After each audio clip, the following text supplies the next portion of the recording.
You got to be kidding me. You're going to bring up fucking Epstein right now.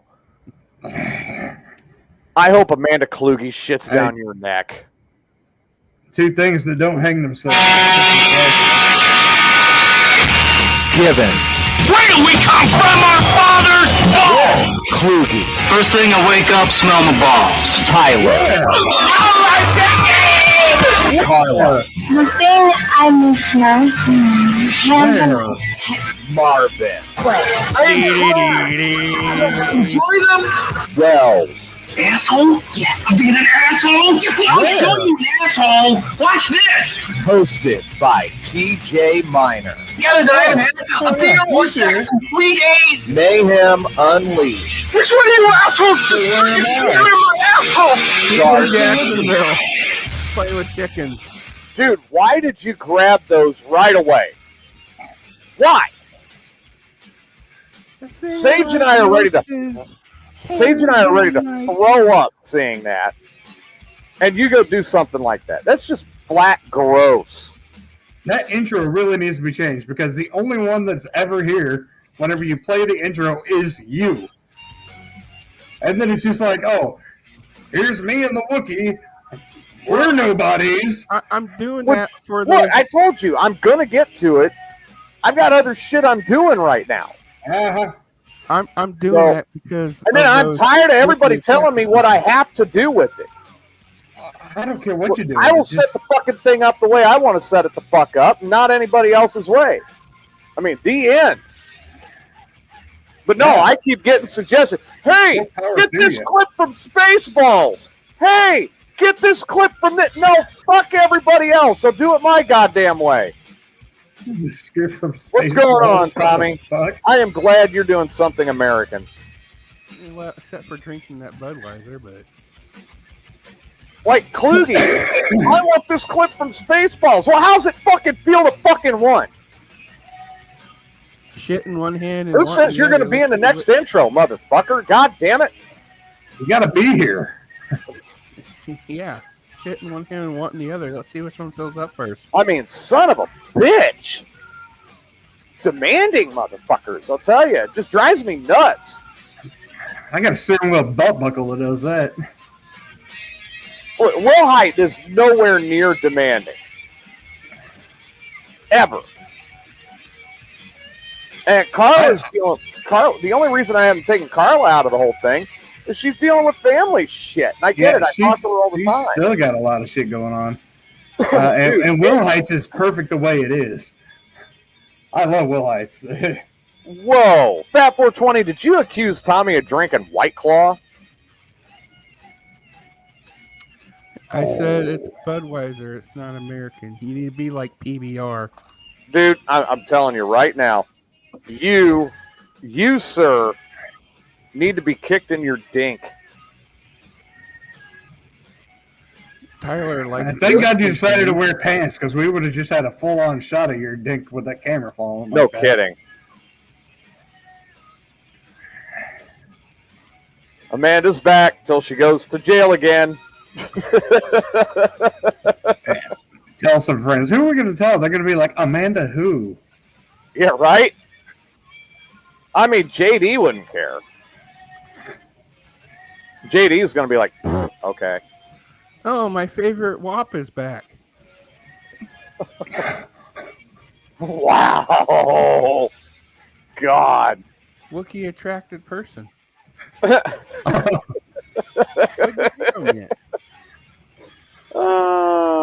thought we were going in a different direction on that one. That's what I thought too, but no, he had to just go ahead and take it and run with it. So, oh yeah,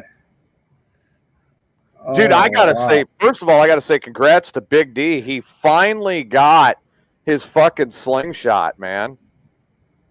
Slingshot engaged. They finally got his slingshot on the way. I'm like, it's about damn time. It's about damn time. In a minute, I'm going to need a little bit of cinnamon to pump you up.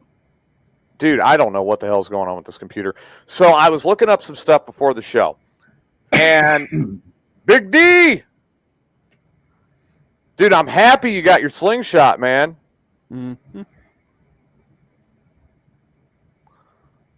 I am very happy you got your slingshot. Son of a bitch. I could not imagine. What the hell is going on with this computer today? Dirty son of a bitch. I got to click on everything. I'm minimizing it where I would usually see it after I minimize it. Oh, you got to wait a week to run it? What the hell is that? Hey, Jen. Why do you got to wait a week to be able to run it? That's nuts. He has to learn how to drive it.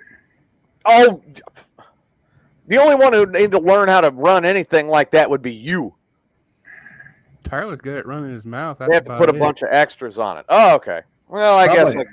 Probably had to extend it for his big ass. Dude, it's a big D-mobile. You know that it's, they're going to have it all blamed out. Yeah. Yeah.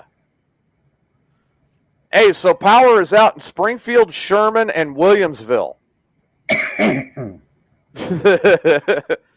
Well, on that one, I'm pretty sure that 420 does know how to drive that stick. But he may have a different way to show you how to shift. If you can't find it, you got to grind it. I figured you'd just... I know you are. You cannot ride a motorcycle if you do not know how to run a stick. Isn't that right, Tommy? You got to know how to shift gears. You power shift it. So evidently, we're now starting to see the beginnings of the green energy plan for Illinois and how it's going to affect Springfield. You mean the brown energy plan? The brown energy plan? Yeah, I guess that would be it too. Oh, what did that douche have to say? Oh, wow, you guys went live early. Is that what he said? Yeah. He ain't wrong. We did go live early. Oh, stop being a pansy. We did that just because he couldn't get on. Mm-hmm. Exactly it. Because, if he was going to be on, I would have been purposely late. All right. For Tyler to be online on time, we got to go early. Tyler doesn't know how to be on time. Yeah. Besides, his internet wasn't working anyway, so. No. Kluge's internet isn't working. Oh, yeah, Kluge's isn't working. Yeah, because they got that big outage right now.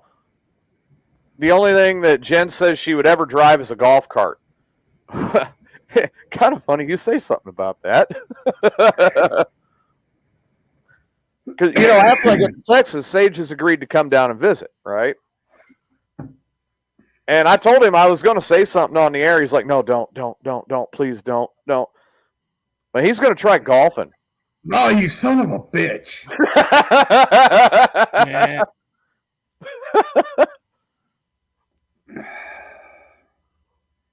Now, now on your bet, when you go ahead and you swing from your backswing, if you hear this, you need to check your shorts.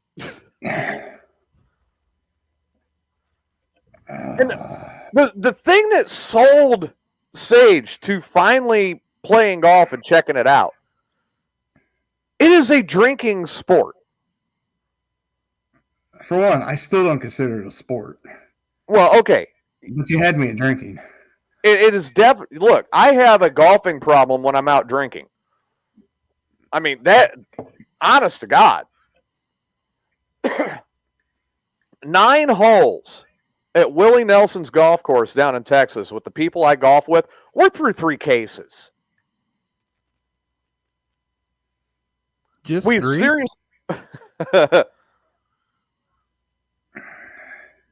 There was a long time ago when Jen said she wanted to play with Sage's putter. Yeah, and then she found out it was a 9-iron. Then she found out it was a putter for the mini golf course. No way! But Tyler's already making fun of you. He's like, I hear many broken windows and broken golf clubs in the future. This coming from somebody who doesn't have the balls to go out and drink and play golf. Yeah, Tyler, come on. Pretty sure I'm going to have the beer drinking part, Oh, that's the easy part. well handled. Yeah. The golfing part, once we get to the putting part, I should be pretty good, but that driving part? Yeah, right. So there was bad news today. Christy McVie from Fleetwood Mac passed away, 73 years old today. Dude, Fleetwood Mac is one of my favorite bands of all time. So that really hit. I'm like, damn. No more tours. And I really wanted to see them on the next tour. I was like, shit, that sucks. Yeah, there you go. Steve's got it. You drink and you smoke great cigars when you're golfing. I mean, but going back to what I was saying, I'm a huge Fleetwood Mac fan. One of my top 5 albums of all time is Rumors.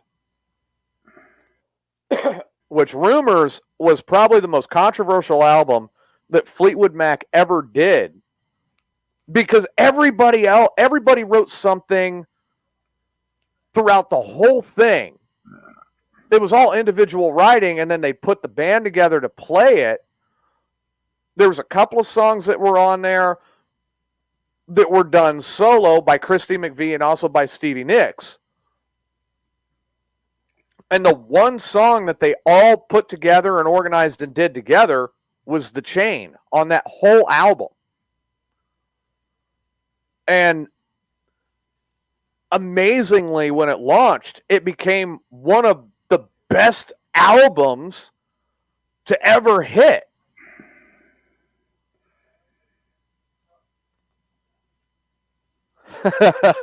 I haven't even seen the car commercial you're talking about, Jen. Fleetwood Mac stuck in her head for days because of a car commercial. Oh, what car commercial was it? I hope it wasn't like, dude, if it was like Rivian or Tesla or something like that, I'm going to be pissed.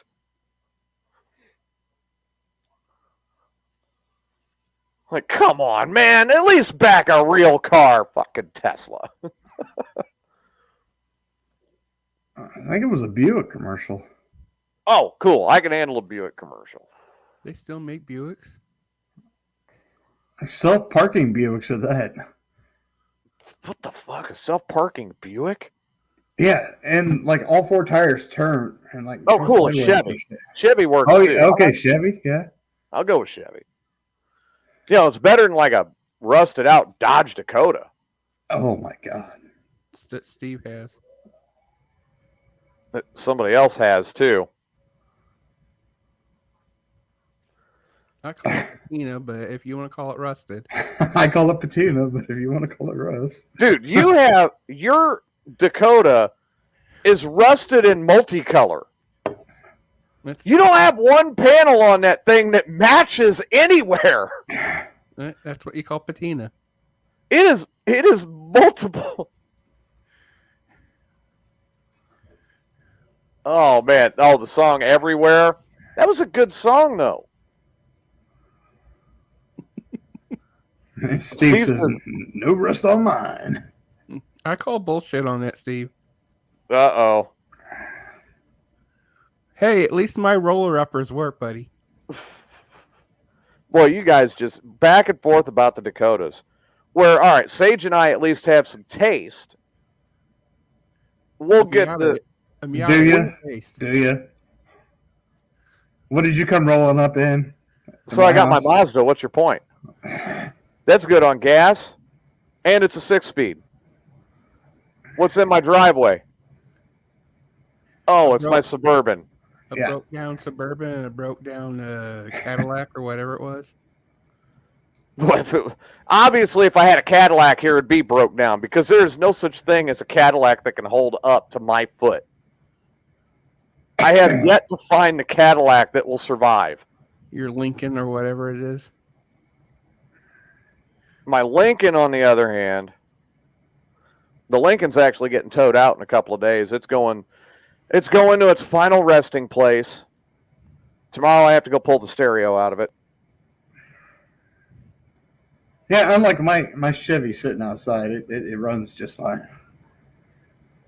My Suburban, later on this weekend, I'm going to be torquing down the top end and getting it buttoned up. It'll be fired up for the first time, actually since last winter. So it'll get fired up. So the lifters are out of the oil? The lifters are out of the oil and into the block. Well, that's good. So I got the lifters in. I got everything started. Push rods are in place.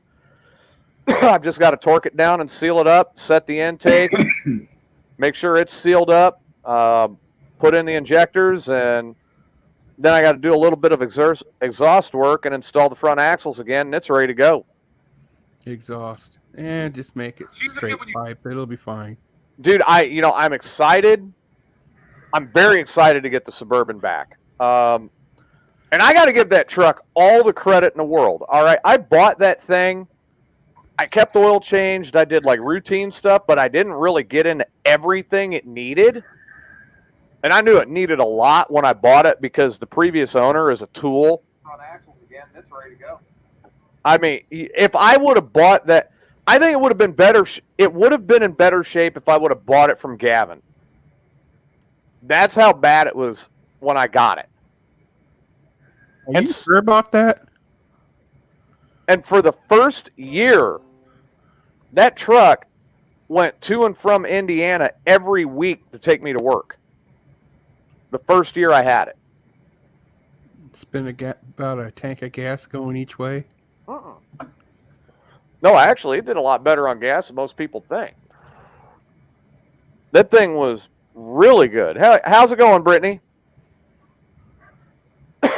So, no, I was very happy with the Suburban. I mean, highway miles empty. I was 15, 16, maybe 17 miles to the gallon if I was going downhill with a tailwind. That ain't bad. But, I mean, 15 to the gallon out of that horse with a 454, that was awesome. That ain't bad. And then I literally drove that truck everywhere. I mean, I did so much with that thing. And it started giving me problems, so I parked it. And then it sat for, about 4 or 5 months. And then my ex, who is now known on this show as the dog lady. She's the new DFL. Oh, no. She makes the DFL look good. I could call her the DSL, the dog shit lady. Because I didn't get any time with her. I was going over to her house to clean up fucking dog shit. That was my whole lot in life. Well, damn. She was demanding that I get to Springfield. When that big snowstorm came through in February. Remember that? Yeah.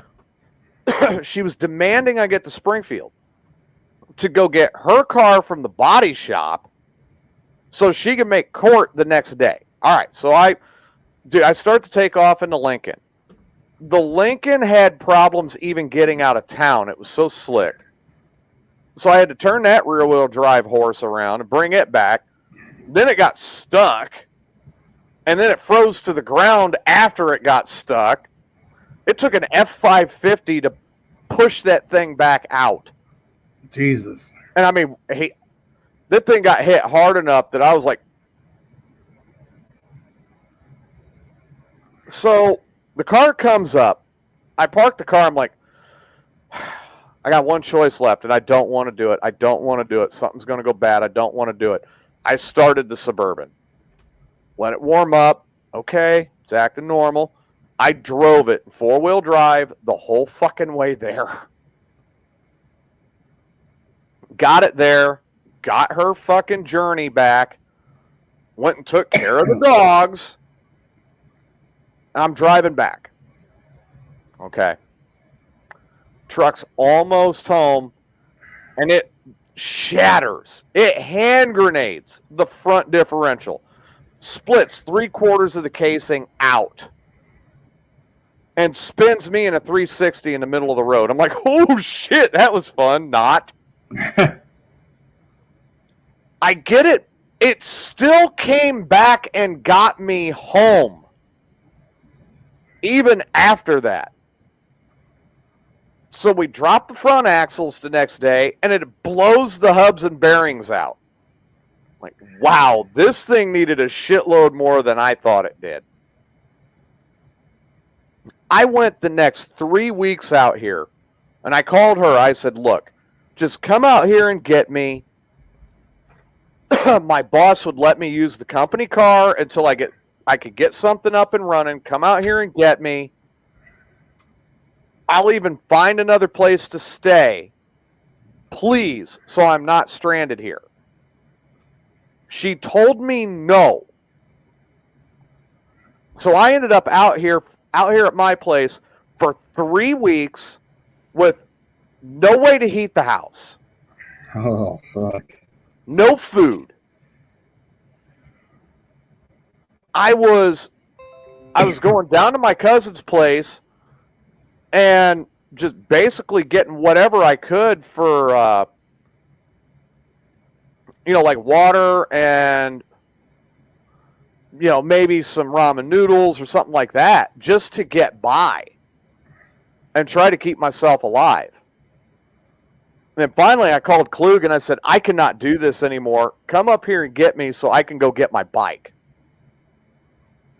And by that point, we'd had enough heat and everything that the snow melted, and I could ride my bike. So Klug came up, picked me up, took me down to where the bike was at. I got it started. I rode the bike home. Literally, I was riding in 25 and 30 degree weather to go to and from work. I remember doing that. And then my boss would let me use the company car while going to and from work, but at the end of the week I had to bring the bike home. That went on for like a month until I bought the Mazda. And I was like, I just need something that's going to be reliable, that's going to be good on gas, and it's going to get me around.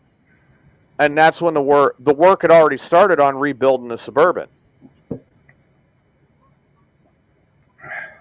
But dude, I mean, that was tough. I mean, I had friends bringing over leftovers to help me, be able to eat. And I had one friend that went and took me into town a couple of times and helped me get some propane so I could heat the house. But when it ran out, I felt bad asking anybody for anything because, I've made it on my own for so long. I was just like, I don't feel right asking.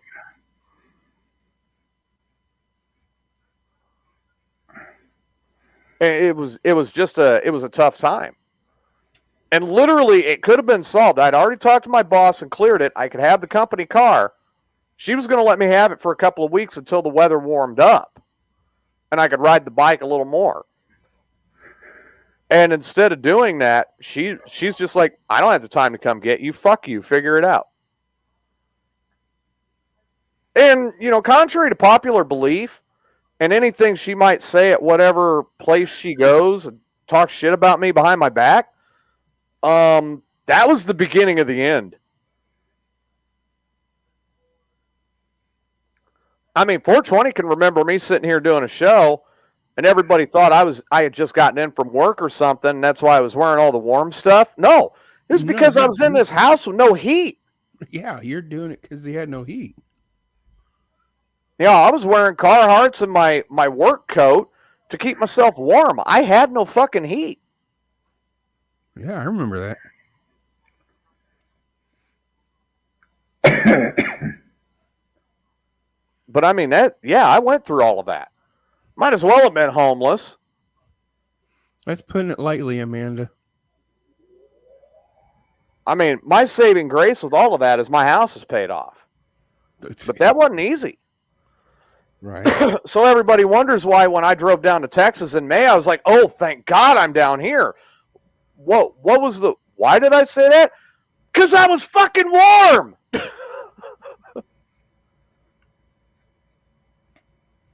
Well, you got what? 4 more weeks till you I'm in the home stretch, baby. 4 weeks and I'm out of here. I cannot wait to get down there. The new job's looking good. Everything's looking solid down there. I got to give up. I got to give up the point of not working full time anymore and go back to work full time. But you know what? What I'm going to be making really kind of cancels all that out. I'm happy I'm doing it. I've just got to make it through a couple more weeks that are going to be a little tough, and then I'm in Texas, man. All right. And I'm looking forward to that. Yeah, I'm planning on going there for good, Chris. I'll be back up to visit my kid and do all that, but I'm not going to be staying here. Hello, There's Mr. the President. presidential candidate. With hair. Dude, what the fuck? I'm not used to seeing you with hair. I know, it's weird. I figured I'd let it grow out for a minute just to kind of see. But of course, Saturday, this is going. I don't know, right. Man. I kind of like the beard coming through, man. It looks pretty good. Well, there you go. I mean, if you like it, keep it. So, might shave that, trim this up, and keep that. Not right now, Chris. I can't. So I wanted to bring this up before I make a point. Today, showing very rare. Yes, I know Illinois would have won the 2020 tournament. It's the only thing I can be proud of with Illinois is Illini basketball. Can't be for my governor and $4 billion in property tax and mother son of a. Oh, I saw that earlier, Chris.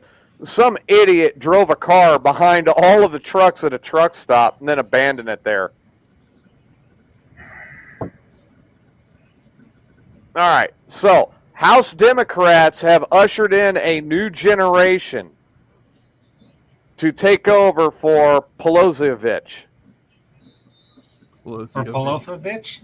Pelosievich. Pelosievich. That's kind of how I feel about her. Proud.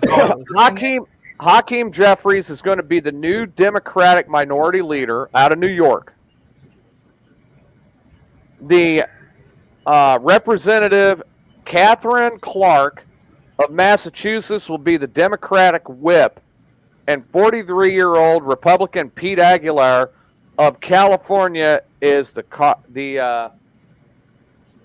caucus chairman. You said cock. Cock. Pussyianism. Yeah, right. Yep, vodka guzzling Pelosi is going back to see if she can get hammered with her husband. Literally. Too soon? Mrs. I'll rip up a federal document and not get in trouble for it. No Pelosi. shit. That still pisses me off. All right, so I was looking up Jeffrey's voting record before the show. All right. And there's some that I agree with, that he's definitely on point with. There's one that he's sponsored. I'm like, why wasn't that just done automatically? And there's a couple I disagree with. Now, one of them is the Stop Human Trafficking Act. And what is their solution? To put the human trafficking hotline phone number in ports of entry, train stations, buses, airlines, airports. I'm like, look, we had so many pictures of Biden. They already do that. We had so many pictures of Biden going to gas pumps going, I did this. I did that. How the hell was this not already done? Yeah, why do we need to make this a vote type thing? Right. No, this is what gets me. This is their thought process on how to stop it. It's already happening. There's you remember billboards those commercials? already and shit. Right. You remember Maybe those old commercials? Should have had a V8. Just pop you in the head. Yeah. Educate border control on what human trafficking is and what it looks like. How about let border control do their fucking job? That's what I'm saying. There's an idea. Hey Wells, can we get that little dance you had for your video? Can we get that live on here by chance? 'Cause, Where I dance all backwards. Yeah, you were dancing. You were just like you were going to town. Hey man, that Hey, was Tommy hits it right there. The way to stop it is stop it at its origin. Close the borders and make it harder to come in. let the border agents do their job. instead You're of still hey, going to have human trafficking. dude, without there was a the video. borders Now, closed. Fox News was all about showing this video. Right. But you went and looked on CNN and MSNBC. No one else wants to play it. But it literally is a video where the National Guard got called in. So what did they do? They're like, well, hell, we know how to stop this. They literally took the fence where the gate was wide open, boop, put the chain up, hit the lock, and they stood there and watched all these immigrants standing there waiting. And what happened? Somebody called and bitched, and a Border Patrol agent come along and he said, hey, I agree. I understand what you're doing, but I was given orders. I have to do this. He unlocks it, takes the chain off, and opens the damn gate. There you go. There you go. What the fuck? Now, Stop handcuffing these guys because they have families. They can't just turn it down and say, you know what, I ain't going to do this. I'm quit because they got to protect their family. They got to provide Right. for them. But you basically, hey, get paid and do nothing. I promise you these border agents don't want to fucking do this. They want to do their job. Look, I'm all about stopping human trafficking, and I wanted to understand it a little better. So I got a hold of some people I know, and I tried to sell 420 in human trafficking. We're negotiating right now for how much it's going to cost them for me to keep him. Oh, well, shit. You might make a pretty penny. I'm working on it. It's all going to go back into the Mayhem Unleashed drinking fund, Oh, which is currently like $2. If these cartels do not pay up, we are going to turn him loose and ruin That's their right. business. We're going to move him down there, and you guys are just stuck with him. Yep. But they're like, no, we don't want him. Here's for your video since you talked about it. This thing's actually got some damn weight to it. Whoa. Yeah, that thing's real pretty and all, but I want to see the dance.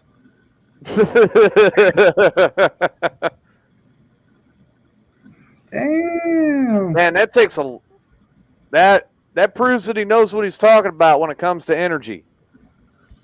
Now, Hakeem Jeffries also did vote for one of the green energy movements, but the only one he voted yay to was the one that says reduce carbon emissions by the year 2100. Yeah. I'm like, I'm good with that. I'll be dead. Yeah, the year 2100, yeah, we'll all be fossil fuel by then. Here's my thing. Great. Do the reduction in emissions. But you even gave yourself this long timetable. Yeah. How about we actually do that instead of flipping it overnight? Well, and that's what he was saying when he said this one I'll vote for. He turned down the Green New Deal by AOC and Joe Biden and all of them. He's like, that shit ain't going to work. We don't have it. We can't do it. 2100, we should be able to pull it off. And if we can't, we'll get an extension. But damn, give ourselves time. I was like, okay, I cannot believe these words are going to come out of my mouth, but finally, common sense from a Democrat. you heard it here first, folks, on Mayhem Unleashed. I could not believe it. And now he's telling Pelosi, hey, here's a bottle of vodka. Get the fuck out. You know what? It's our turn. I just want, I shouldn't say I hate. Oh, go ahead. Embrace the hate. Embrace it, my son. I don't hate all. Join the I don't dark side. dislike all. But most of them have gone so far to their extremes. And that doesn't work. You're catering to one group. I would love to see both sides sit down and be like, hey, look, let's work for the greater good of the majority here and try to figure out the best situation. You can't go too far extreme left because then you alienate the right and even some of your own party. But yet you can't go extreme, batshit crazy extreme right, because then you'll have the others. And it's, dude, it's that balance. You got to find that middle ground. That's one. This country is the greatest because we are a little bit of everything. We're Asian, we're black, we're white, European. We were built on immigration, and I'm not against immigration. But the fact that there's a policy in place where literally anybody can come over here and say they are fighting for amnesty and being tortured and all this and that and seeking, no sovereignty, they're allowing them in. And okay, well, here's your case. You can stay here while you're doing it. Well, that's just a pass. I'm like Tommy's saying, they get a court date, but guess what? They're not showing up to it. They're here now. What the fuck? Join the dark side. And then what's going to happen? They're going to go over the border, wait 6 months, and come on back. Why go over there? They allow them to stay here. And the fact that we got friends that are actually homeless on the street, but yet you're putting someone who has paid no taxes, no dues, no nothing to this. Yet you're putting them up in hotels. I have a problem with that. I got a big fucking problem with that. And then they come over here and they commit crimes. They kill somebody. We're literally rewarding individuals also who don't want to do shit. They did an interview where there are some of those out there that are living homeless, and they out there interviewing was like, well, why don't you go to the shelter, these job centers that we have opened up? It's like, why? I get a free cell phone. I get cash assistance. I get, Link or whatever the version is out in California where they're getting food and they stay in the tent. It's California. Guess what? They don't have the winters that we have here. Right. Nope. So why the fuck would you work? Here, they can live on the beach. So few that were over here that aren't contributing and they're being taken care of. And don't get me wrong, I'm not saying that people come across hard times and we shouldn't help, because it happened when my family was very young and getting started. We had help. But there is a difference.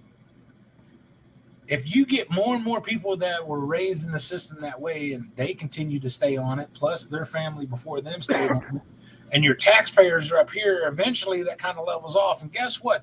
This country is going fucking broke for a reason. Right. Now, I got it. And Tommy hits a good point on the head there, too. The problem with the Green New Deal is at this time, economically, oil has much more energy per dollar than electricity, and you cannot store the energy at a high enough capacity to use what's being generated. How's it going, Irene? And that's dead straight. Absolute good point. Now, here's the thing, is these new guys, these new ones that are coming in, they're in their 50s. And they have already came out and they said, look, old guard's on the way out. We're here. You have an idea on the other side of the aisle. We want to work with you. We want to hear it. Let's start fixing what's fucked up. Irene says, color of the day, plum crazy purple. I see plum purple. I don't see plum crazy. Look, classic Mopars were plum crazy purple. Yes, I knew where TJ was going. And that's the only Mopar I'll run, is a classic Mopar. Oh, yeah. Classic. But I'm going to tell you right now, if somebody tries to give me something in Mopar lime green, they could shove that right up their ass. I don't care what it is. Right? Tommy's got it. Color of the day, I am going with Amarillo. Amaretto? Amarillo. Oh. Amarillo yes. by morning. It tastes like a tequila sunrise.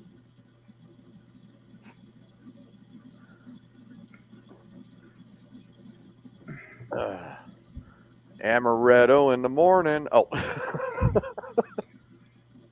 In my coffee cup. Why don't you just have a white Russian and shut up? Why don't I just pour some Jameson in my coffee? I like Black Russians, actually. I like Jameson. You racist bastard. You racist bastard. So somebody took the video footage. Oh, damn it. The Big Lebowski. The dude. Oh, shit. And it's his scene where he's in his car, and they edit it with clips from Grand Theft Auto. Oh, God. Thank you. Have him driving through the video game and just putting him in when they do the video clip from inside the car. It's priceless. Oh, I lost my shit watching this video. Disaronno's. Disaronno on ice? That ain't bad. Yeah. Jen's like White Russian. She's gagging just thinking about it. Way to go, 420. You made Jen sick. I don't know. Look, I had somebody offer to sell me a Hemi Cuda. You're the one One that of said my White favorite Russian. cars. I love the Hemi Cuda. And I went over and looked at it and said, not interested. And I left. Because the fucker was Mopar lime green. I'm like, no. No. Mopar lime green with the white rag top. I mean, it wasn't bad, but I was like, no. I can't do that green. No. It reminds me too much of fucking guacamole, and I hate that shit too. So Isn't Hemi like an engine? Yes, Hemi is an engine. Yes, Hemi is an engine. who has tried the Disaronno and Corona that supposedly mixed together tastes like Dr. Pepper? I've not tried that yet, but I hear good things. That sounds like a backwards Boilermaker. Well, I heard about it and I thought, man, that's got to be just some damn fluke. And I started looking up videos and people were also, dude, there's no way that Disaronno and Corona can taste like a Dr. Pepper. And they mix it and they take a sip and all of a sudden there's like a ton of videos and they're like, this is fucking weird. They go over to their fridge, get a Dr. Pepper, and they're going back and forth and going, this is going to be a problem. Wow. Dude, you know what? And going back to what I was saying about that color, like, look, I will send avocado to Will Hyde's house all day long. Because I'll do it to stay out of trouble with his wife. But he and I are on the same page with that. Look. I do not like avocado and guacamole. Oh. I like it. Now, this one right here, this one yesterday, we're on the phone. He's like, I'll make you guys a guacamole that you won't taste it. No. Blah. Cannot stand that. Ugh. Won't do it. I'm going to sneak it in on them one time. They're going to be like, man, this is a really good dip. I'm going to be like, there's avocado in there, bitches. And they're going to be like, you son of a bitch. And I'll be like, what? It's not even green. It's not my, I don't know. I can't. Thank you, Brittany. Carla loves it. Well, man, I got to tell you what. All right, so I got to tell you guys about this. All right. Speaking of Carla. Dude, Carla told me. Shit. Brittany and Carla know each other. Oh, yeah, Carla's here. I mean, she might get mad about this, but I got to tell you guys about it. It's not like there's a whole lot of people that are paying attention to this show. I got to tell you guys all about this, though. Brittany and Carla? That's what happens when you're with a bunch of riffraff. All right, so Carla told me that Not to tell you this, probably. Her and one of her exes. Not to talk about this. Her and one of her exes did like adult video live when she was younger. I'm like, bullshit. I want to see And she goes, no, it really happened. I said, bullshit, I want to see. So I got the video. She goes, you can't share the video with anybody, but here's one of the videos. Oh, yeah! She did. And I got some pointers. I was actually sitting there. I'm watching this like, I didn't know that you could bend that way. I'm taking notes. I was waiting for the first comment for somebody to say, I want to see, and it's fucking Tyler. Tyler immediately, I want to see. It's probably on Pornhub. Now, how many people have already messaged Carla saying, hey, I want to see the video? I know, right? It's on Pornhub. We just got to figure out just what in her case, Carla, I'm name going to is. send you a message just so that way You're going to verify this? No. Sage is like, I really want to see. Tyler, I want to see. Tyler says he wants to see for science. Oh, yeah, that was like 3 Carla years message. ago. You're like, hey, let me see the video. She goes, That's not the message. Science. oh. And she's like, you can't show this to anybody. Nobody can see this. Nobody Tyler. can see this. And I'm like, okay, I promise. I will not share it. Just like the pictures. Tyler, I promise I will not share this. You just spelled where, friends, right?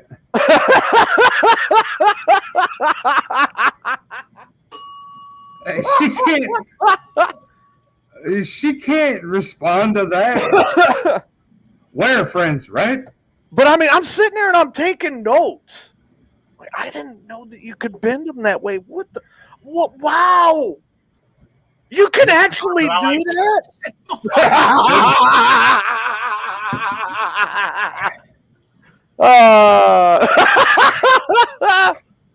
Wait, why are you asking me? I gave my word. I gave my word and I did not share this. And Wilhite and Sage know. I give my word that I'm not going to share something. She didn't say I couldn't tell that I couldn't talk about seeing the video. She just said you couldn't share it. She just said I couldn't give the video out. And I'm like, okay, I promise. I will not give out the video. Hey Tyler. TJ, we're friends, right? Remember when the pictures were going out? As long as we don't share them and violate that, we can continue to get photos and video, hopefully. Right. And you remember how frustrated the hot flashes I was getting from the pictures you were sending? There's a reason I don't share those, because I want to continue to see those. Send it to Susan. Well played, dude. Well played. Yeah. Now, I don't know if you want her to send that to Susan, Tyler, because, man, I had to pull the car over because she sent it to me while I was driving. So, I turn it on. I've got it routed through the stereo system. Obey and you shall receive. Exactly. And I mean, I obey you. And when I sent the message, I wasn't begging for her photo or video. I just asked her how many have asked for it. But no, I mean, seriously, like I was like, okay, this is going to be quiet. So I plug it into the stereo system so I can hear it. And I've got it there on the dash mount where I can kind of see it out of the corner of my eye. Oh, tell me you Bluetooth that shit and it was just echoing loud out of the speaker. Dude, it was so fucking loud in the car. I had to pull over. I was starting to sweat. And other things were starting to rise to the occasion, so to speak. And I'm still sitting there taking notes like, damn, you could do that? The fuck? You could fucking do that? Lordy. It was like trying to have a sex talk with my daughter. It was like doing what with your daughter? Trying to have the sex talk with my daughter. Like, hey, let's talk about the birds and the bees. And she starts telling me everything she knows. Oh, shit. And then I had to stop and get a pen and paper and sit down and start taking notes and go, tell me more. Wow, we didn't even try that during your conception. You know, I mean, it was like. I almost spit beer everywhere. You know it was good when Sage almost spit beer. Yep. You could do that? We should have done that when we conceived you, you know? I mean, it's like, this was the same thing in much shorter time frame. Of course it was a shorter time frame. And I'm sitting at the side of the road. This thing's echoing all over the car, so loud, and I'm paying so much attention to it that I didn't realize that a cop had pulled up behind me. And the lights were on. And when I finally looked and saw him standing there, I rolled the window down. I'm like, taking notes. I'm sorry, officer. I had to pull over for this. He goes, I can see. You're not going to give me a ticket, are you? He goes, no. You got a free pass for a week. I'm taking some notes, man. Friend of mine sent this to me. I see her say my name. Did you send them? Maybe. She accidentally sent him to the Wookiee. Oh, shit. Wait a minute. Screens off. No, it didn't go to 420. And I'm just like, the fuck?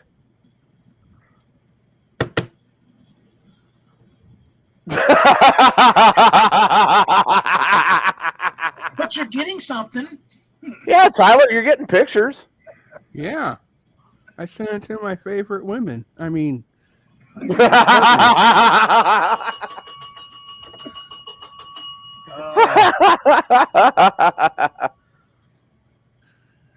oh, man.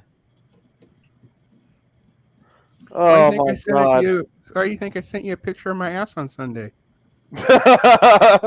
Tyler's like, I don't want those pictures, damn it. So in the group, Tyler did find the Big Lebowski video. I see it. It's fucking hilarious. I don't want those. I just don't know if I can get away with it on Facebook. Oh, Irene sent pictures to Susan. Uh-oh. Uh-oh. Tyler might get some Irene lessons.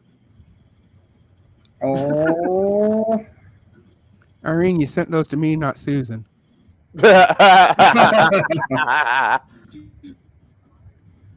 Holy cow. But, man, I'll be back. Wait. Oops. Oh, well. Uh-oh. That was quick. I figure I'll save it for tonight for bed. You gotta do what you gotta do, man. Hey, man. Whatever makes a Wookiee happy. Mm-hmm.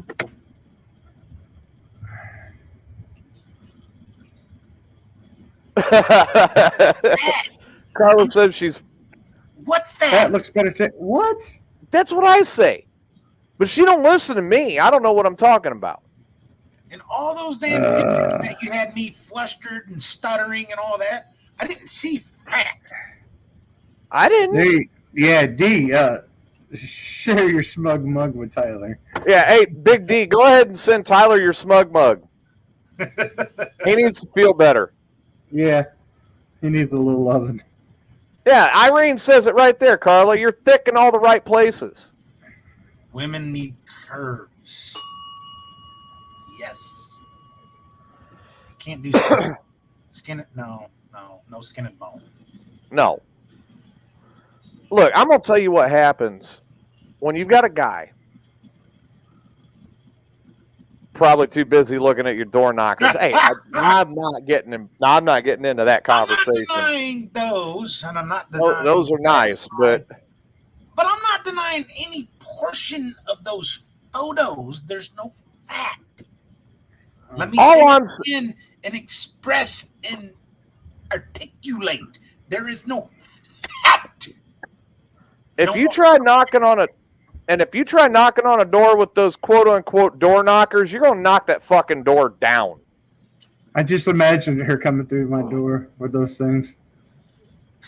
So I bet you do. So law enforcement has budget cuts, right? So Right. now I have the perfect idea. We're gonna have them pay Carla, Holy Carla, yeah. and just use her boobs to knock open the Knock down doors. Yeah, Hell yeah, great idea. I thought so. I like the idea. You know how many? Pretty sure she could stand outside and be like, I've got tits, I'm coming in, and they'll open the door. Yeah. Yeah. No, all she'll have to do is stand outside with her back to the door and go, "Oh no, my boob popped out." They'll all come running out to see it. Oh, your boob never pops out, does it? I'm not coming out. Oh, look, my boob popped out. What? What? Dude, I don't give a shit. The Ranch is awesome. I know they made that fucking movie or series. I've watched it a couple times just because I love that series.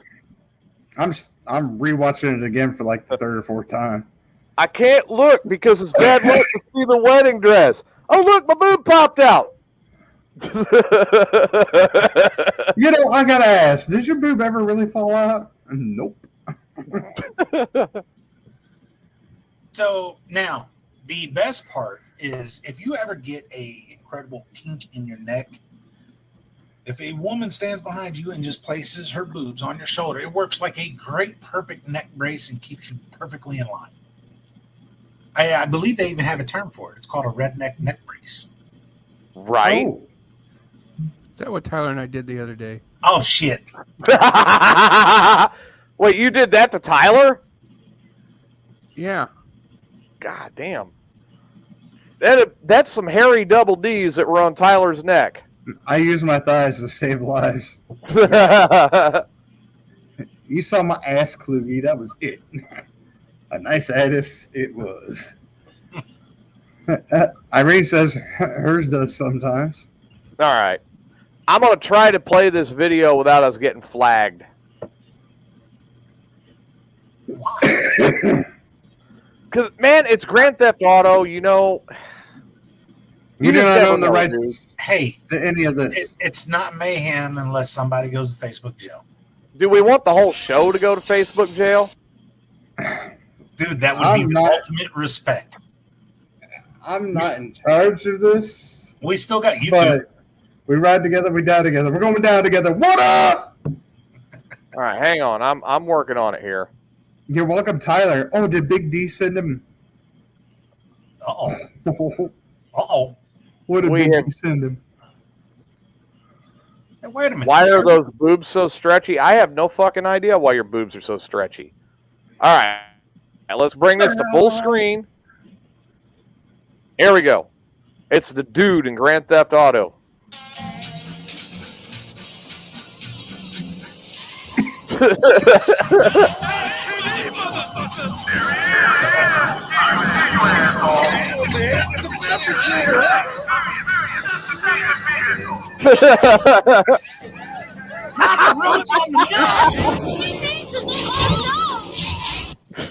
What the fuck? Hey, man, she's so perfect.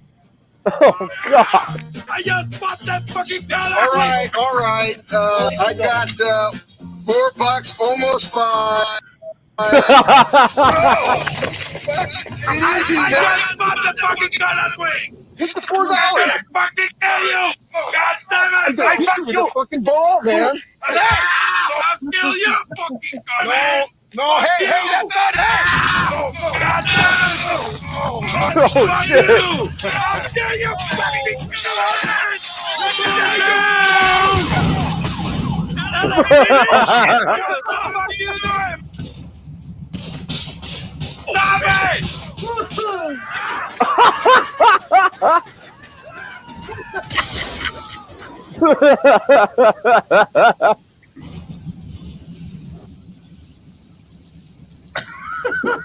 well, they finally did it. They killed my fucking car. Fuck it, dude. Let's go bold. Fuck it, let's go bowling. Dude, I'm sorry, man. Whoever put that together, Somebody was definitely thinking on that one. Son of a bitch! That was great. They finally did it. They finally killed my fucking car. I sent him the smug mug. Yes! Mine popped out. Of my boob. No, that says boob. Damn. How did your boob pop out of your boob to give you a black eye? Jesus. Was this like some fucking... Was it like an alien boob where there's a boob inside the boob and the boob pops out like the alien baby did out of the gut? I'm thinking some Spaceballs shit going on right now. Right. Well, I mean, what he's having. Check, please. Did you jump out of the ring and it just kind of... Pow! We need to know how it bounced out. Is that a finishing move for wrestling? Like the boob pops out? I'll take it. Finisher. No, it's more like she probably got bra. Then she should probably type what she means to say. Probably say bra. You know how in MMA they got the rear naked choke? Yeah. Comes up with the boobs. Boom. The rear boob choke. Hey man, I'll take it. Rapple. This has got to be suffocating. You know what it probably was? Death by boob, I can handle that. You know what it probably was? She's been spending so much time with a Wookiee? Yeah. That she just got sidetracked and didn't type what she was thinking. Here you go. She was so happy to get a picture from a Wookiee that she's jumping up and down and it just popped right out. Oh, shit. Because I had a big chest in high school. They sank as I had kids. You have a big chest now, too. Damn. Klug's got it right. I had a big chest in high school. You still got a big chest. Right. I mean, just because they dropped a little bit after having kids, I mean, that's, isn't that what a bra is for? Roll them up, kind of lick them, put them in the cup. There you go. They're still boobs. Yeah. And boobs are good boobs. Not all boobs are good boobs. Not all boobs are good boobs. I'm sorry. If you get to the point where you got to roll them bitches up, at that point, they're just fucking saddlebags. Look, let's be honest about it, okay? So no South Park teacher. Once you've seen one set of boobs, you want to see all the rest. No, you don't. Yeah, you do. I do not want to see an 80-year-old woman's boobs that are sagging and touching the floor and dragging the ground. No, I don't. But you're not going to turn it down. Yes, I will. I mean, you want to see 420's boobs? Nope. Those boobs don't want to see. Oh, God. I've already seen them enough.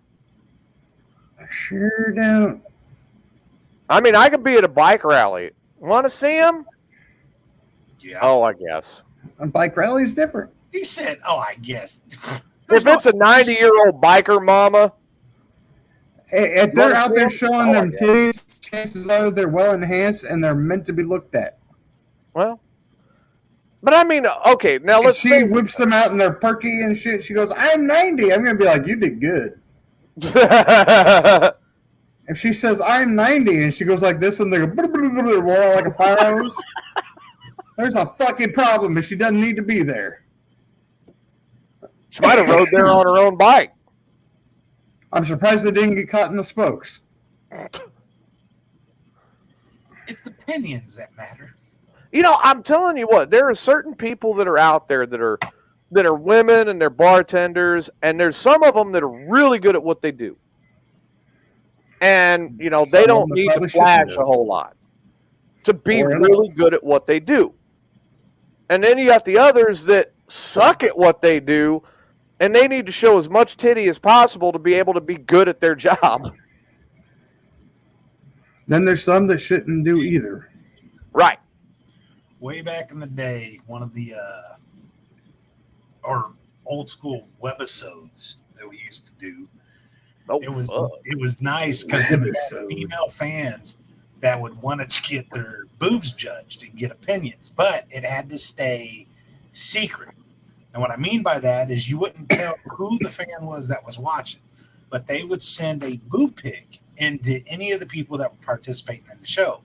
And when that person received the text with the boob, they would rate it or talk about it, how nice they were, how supple, things like that. They just wouldn't say who sent it and if, the fan was still watching or not, or if it was old. And it kind of kept, amnesty or secretive to it, but it used to be fun back in the day.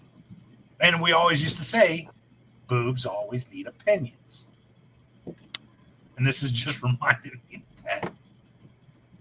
No kidding. Damn. I love being good at my job, and well, the boobs are there, so look away. Dude, I've got a... You got a what? I gotta find out if this is true. Uh-oh. What'd you find?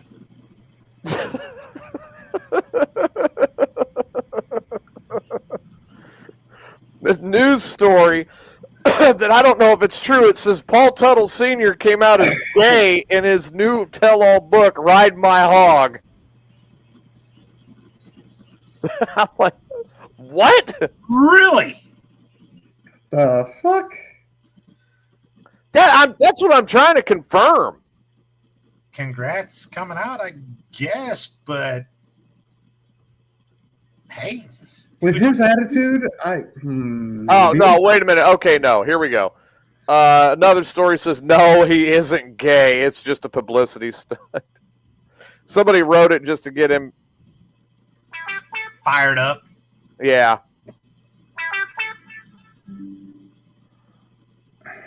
But, yeah, I was like, what? No, there's no way he's gay. No way. Of course, the story right under it says San Diego mortician uses testicles from a dead man to help him win a spaghetti cook-off. Where do you get your news? I got a couple of places I get it. The funny ones are like here. Are you reading that off of Babylon B? No. This one time at band camp? What? Continue, Dude, Irene. What you doing at band camp? What instrument did you play? Skin and flute. Well, we know that's what you not played. a shock. I played the butt bongos. That wouldn't surprise me either. Well, like Howard Stern did, the butt bongos. she played the trombone. I learned from his video he had called the Butt Bongo Fiesta. She played the trombone because she knew all the positions. Was it Rusty? The rusty trombone. Yeah, that monastery where those monks tested positive for meth had to be in Pekin, Illinois.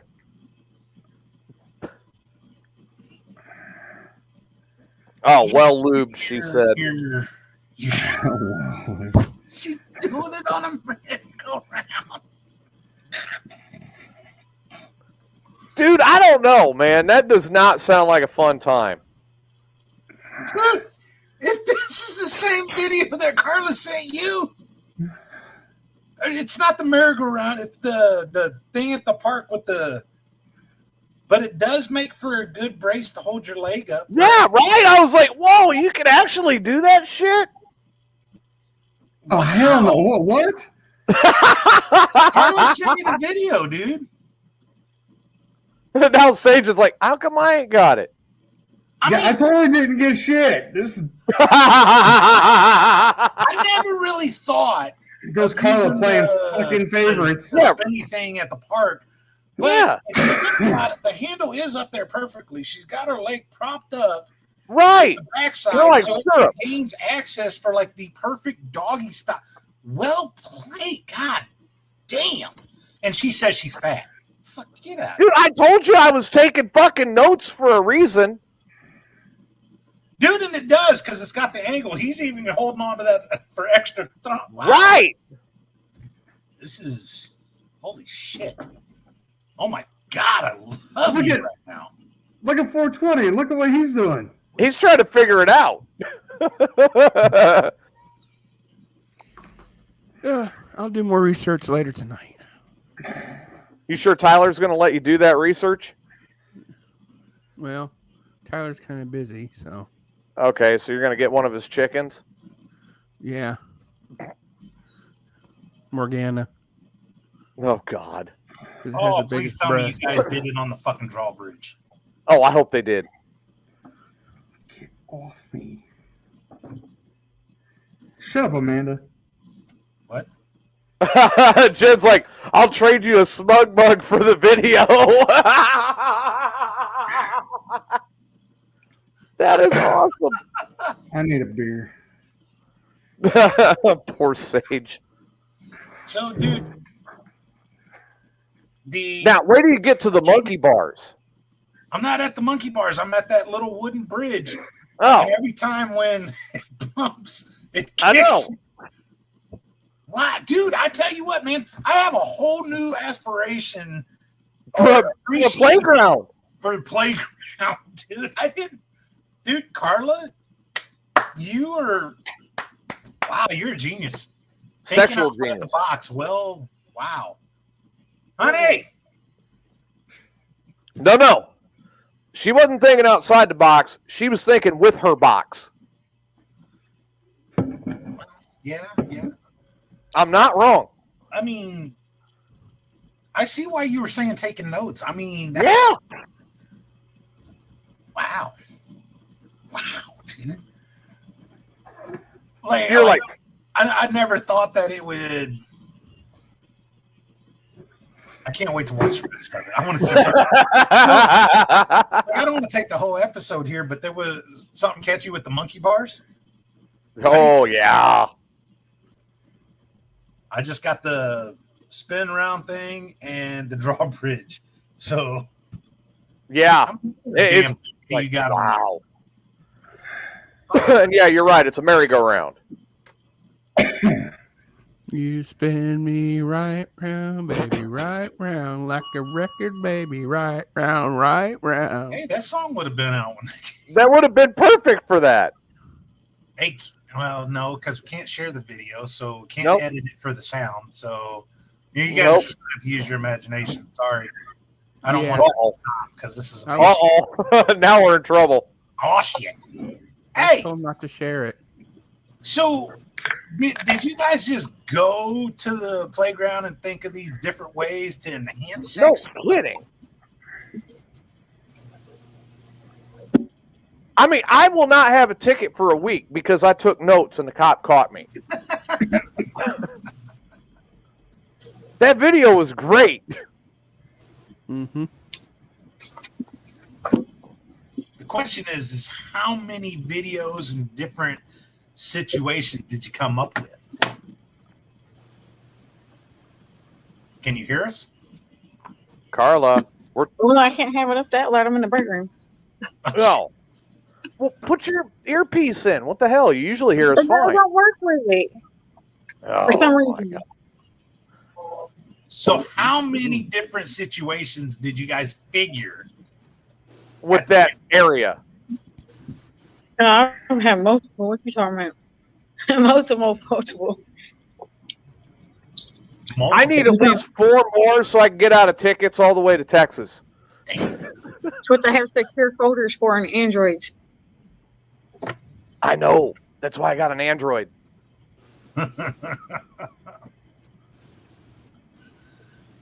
Holy shit. On my last break. It was well on played. Your last break for the night? Yep.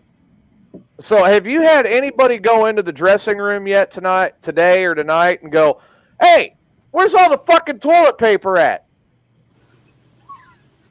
Not yet. I think the last time that happened was when you was in the store and then you walk around with toilet paper stuck to your shoe. Was shit. It was funny though. You know the problem. Someone's actually going to do that and shit. And she's going to whip your ass. It was funny though. Sorry, Doe. Those are my friends. Brandy was cracking up. We'll make everybody laugh. Yeah. Brandy's here. Brandy's there? Yeah, we both closed. Oh man, that store is in all sorts of trouble tonight. Don't This weekend's piss her those birthday. two off at the same time. It's Brandy's birthday? Yeah, I'm gonna go out with her if I can get sitter. Dude, that's awesome. All right, so guess what? We have a perfect present for Brandy. We can make 420 sing her happy birthday. A happy birthday to you. A happy birthday. Let him do his Marilyn Monroe for her. A happy birthday to you. Oh shit! A happy birthday, dear Brandy. Happy birthday to.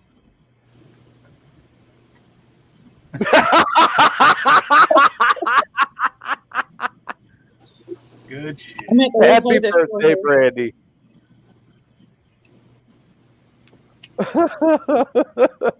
Hey, okay, so Irene says you look gorgeous. Hey, Brandy, Who's not here? what's your location? CC. Come to the break room. Yeah! Yes! Tell her she can see Sage playing with us. Yeah. Don't say that over the radio. I'm gonna go ahead and clock out Oh, you're clocking out right now. on my phone. Yeah, that's right. It is almost 8. So, because I know when you're working close, you're done at 8. All right. So let's see. I've got Amanda Kluge on my Facebook. I think so does Sage and so does Will Height. We need to know what her birthday is. So then, I don't know if I should tell you. because then we'll have 420 sing her happy birthday. She's gonna kill you. Yeah, but I'm an Elysium, so I'm already dead.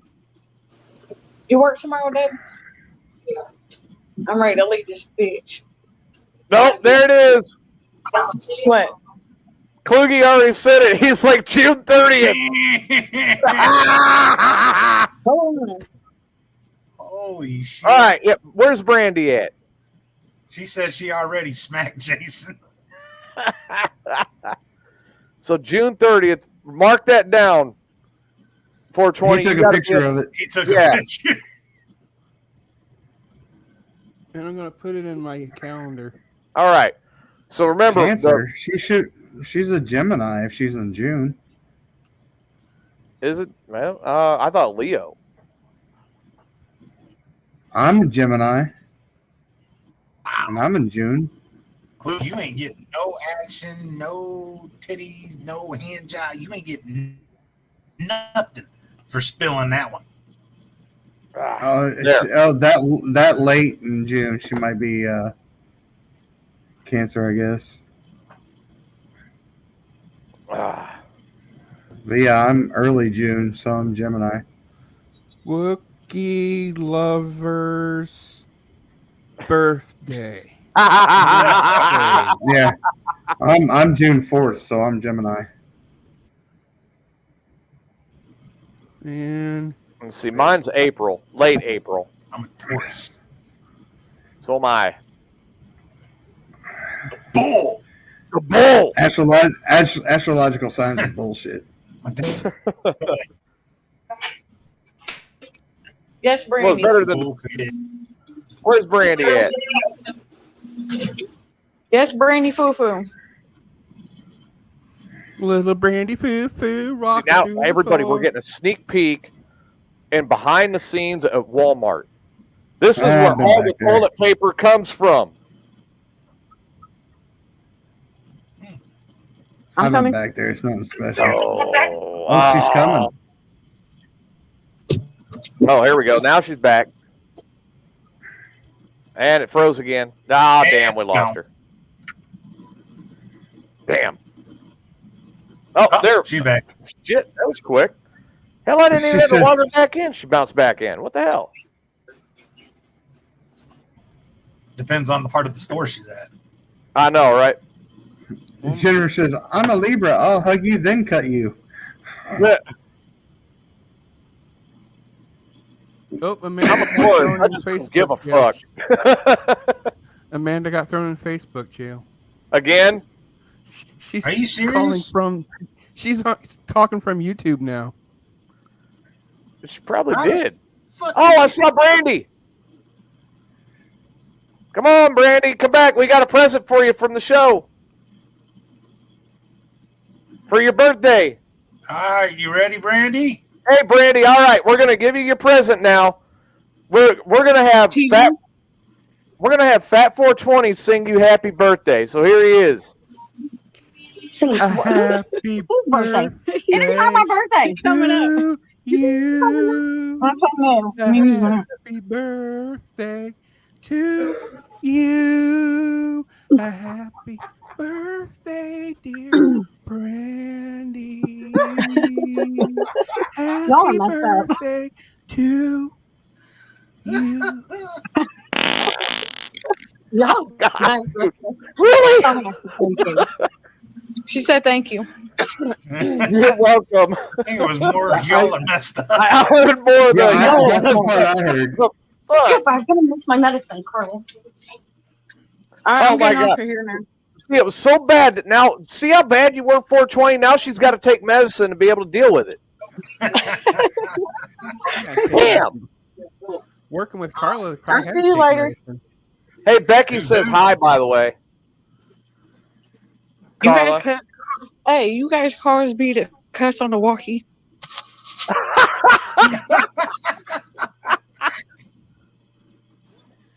Whoops. We didn't cause you to do nothing. You just got into the spirit of things. No, I said it to the wrong thing. Oh well. Oh God! Oh, this is going to get even. This is getting even thicker. Did you just flush the toilet? Did Tyler just log in just to flush the toilet? Yep. Oh my God! He did. He did too. Tyler, the showstopper. 420 sings happy birthday to anybody who has a birthday. So send your birthdays in. Just put the Steve.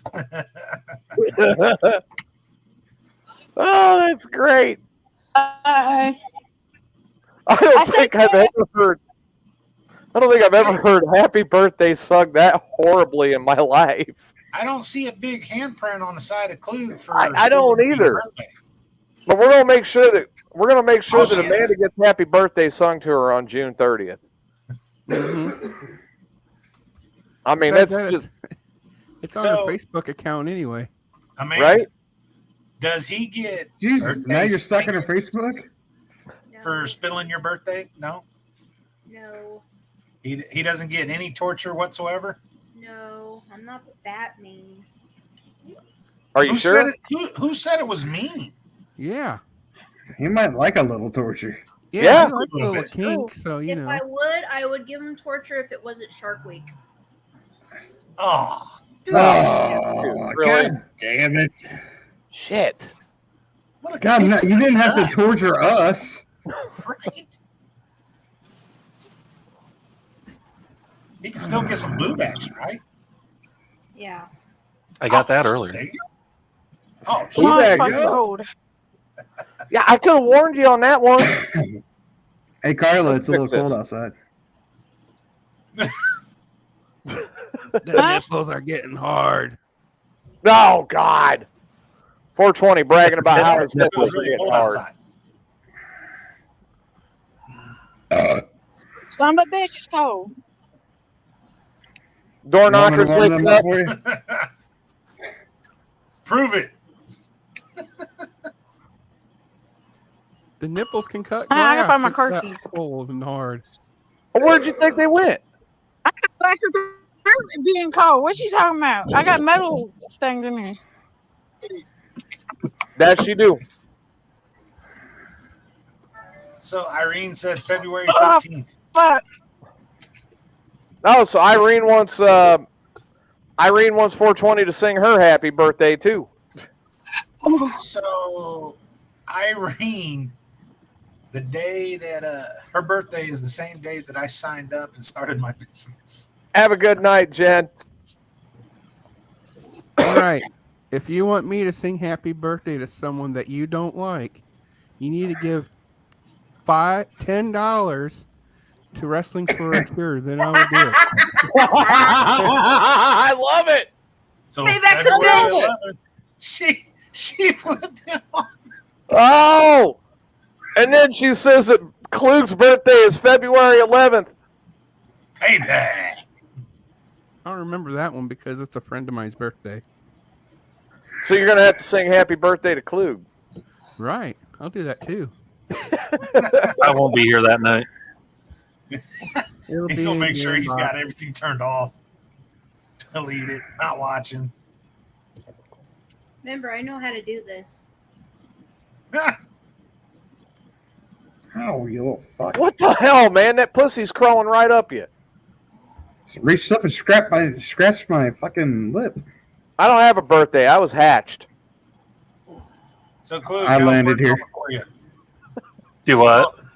How's work going for you? Gone stupid yet? It already has. Figured. Oh, it has begun. We got like 8 or 9 pallets from Amazon today Ugh, Jesus. for Rochester. I'm surprised that's all you got. Yeah, no kidding. Tyler, A you gotta normal figure day that for us is like 3 or 4. Mm-hmm. You got to figure that one out on your own. Hey, Tyler. See, this is what pisses me off about the whole situation.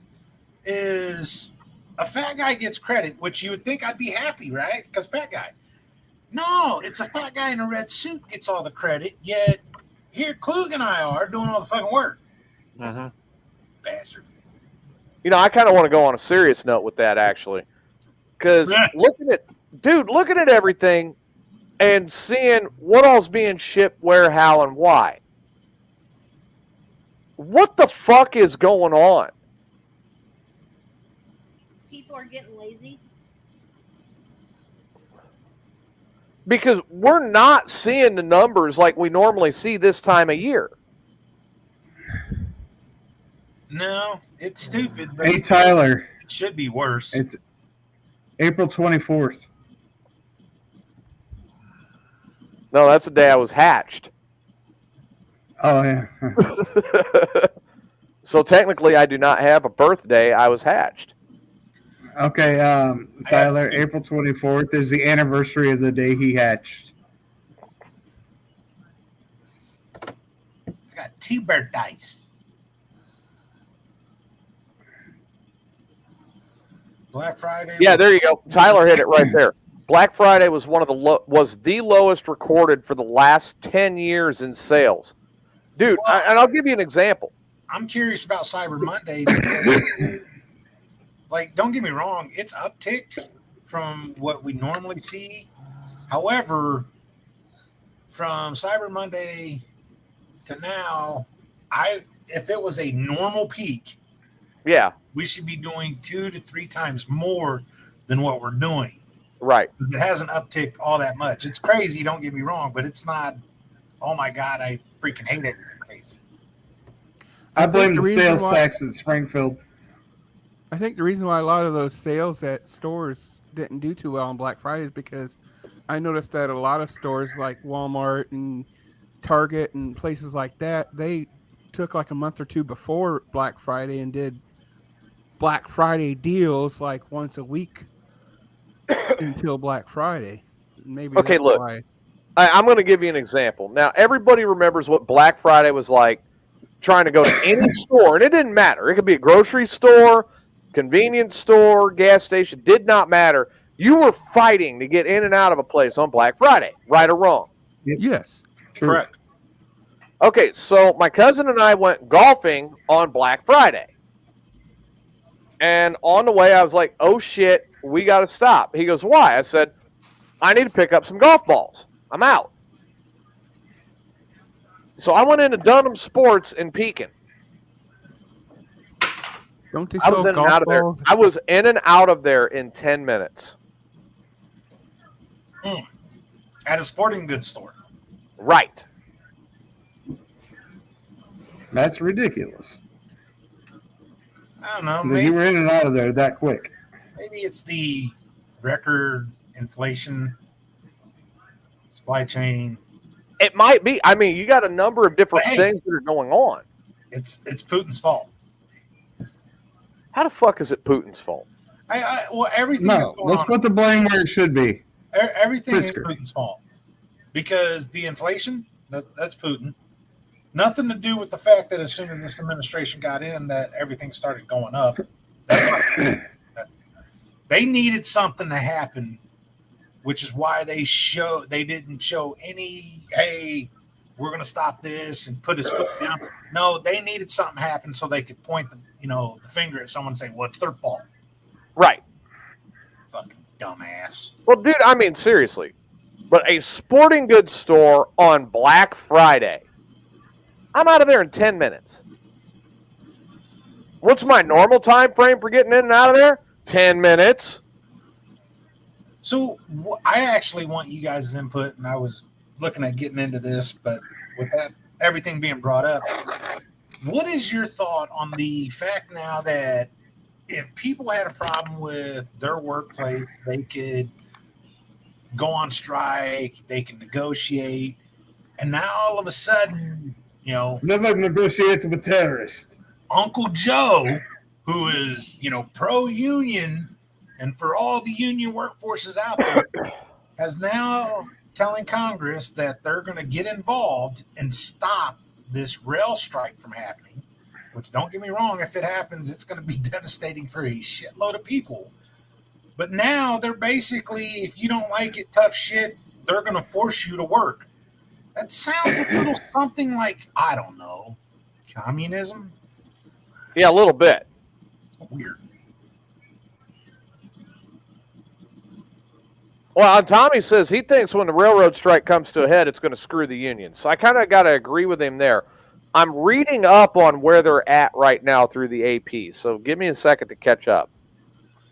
Well, dude, Tommy, I thought the Dems were going to pay in 2020.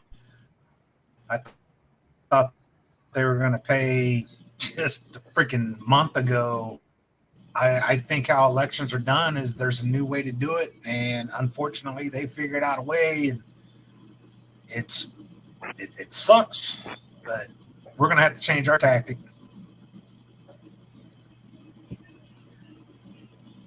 But I just find it funny that he's all about unions, and all of a sudden he's going to force them to work and go with that agreement. 4 of the unions have approved the strike. There's 7, isn't there, for the majority? Yeah, 12. 12. There are 12 unions involved. 4 of them have approved it. One of those is the Boilermakers. And if the Boilermakers are saying strike, it ain't going to be long. This is going to be bad. So, here's what's going on. The House voted today on this, and it is to bind companies and workers to the proposed settlement that was reached in September but rejected by some of the 12 unions involved. And we don't know how many it was rejected by. Tommy's got it right. You can't claim to be a friend of the labor and then sit Congress on them. Here's Absolutely. The thing. Congress can vote and say all they want and be like, hey, you guys are just going to have to go with this original agreement until you figure something out. Because you can say that all you want. That doesn't mean the people have to show up to work. All right. So the measure passed 290 to 137, and now it's on the way to the Senate. Biden's screaming to the Senate, act fast. Again, dude, this is gonna bite back. I really do think this is gonna bite back. Because you can, again, tell them, hey, you have to go, and they can just, guess what? I don't have to go to work. Okay, so 4 of the unions voted it down. which is roughly 115,000 employees at large freight railroads. And these unions have now threatened to strike if an agreement cannot be reached by December 9th. So a week from Friday. Correct. Pelosi's at it again. This is her final swig of vodka here. She responded to the concern by adding a second vote Wednesday, today, that would add 7 days of paid sick leave per year for all rail workers covered under the agreement. However, it'll only take effect if the Senate goes along and passes both measures. Now, see, the Dude, people that are this close to being out should not get any more votes on anything.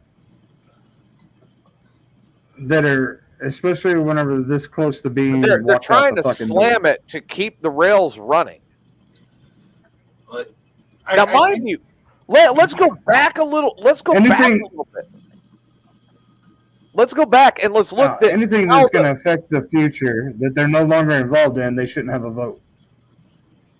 Yeah. Going back 2 weeks ago, they were calling him Amtrak Joe because he was working so hard for the rails.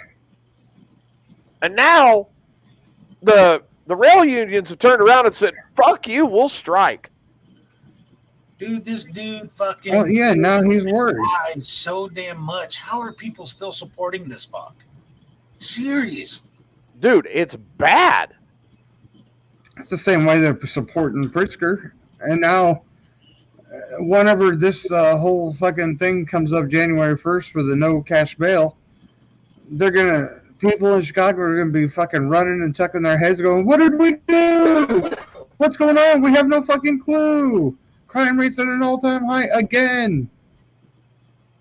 What do we do? It's not our fault. Who do we blame? Blame your fucking selves. You voted the cocksucker to stay in. Now this is your problem. Right. Don't come running down here to us to protect your asses. You're the ones that fucking caused this shit. We didn't. We voted for what we thought was right. You're the fucks that voted to keep his dumb ass in. No, they'll just gaslight the Republicans like they normally do. Oh yeah, that's what it's gonna be all our fault. Yeah, it's gonna be all our fault. Republicans should have done something. Tommy makes a good point. It's not the fact that the cops won't do much. It's the fact that they can't do much. And Tommy hits it. If and when it comes to a strike, they're afraid of it because there's no way to hide the depth of where this recession really is at this point. There's no bottom to it. No. I mean, what's next? Teamsters says, that's it. Everybody out the truck. Yeah, there's no bottom to it. The bottom has fallen out of this motherfucker.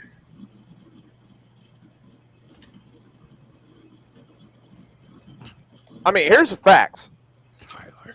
Teamsters, I am not a union driver. I personally am not a big fan of a union. I've avoided working for unions most of my life. You would totally go to work for Hoffa if he was still around. Maybe the Irishman, not Hoffa. Oh, come on, Hoffa all the way. I think I'd more likely work for the Irishman because at least he'd whack a motherfucker for me. Do you realize how many people the Hoffa probably did whack? But no, like I said, I'm not a member. I am not a union driver. But I will tell you flat out, if Teamsters said nationwide, shut them down. If Teamsters said shut it down, coast to coast, I ain't getting in a fucking truck. No, they'll stop your ass. That's suicide.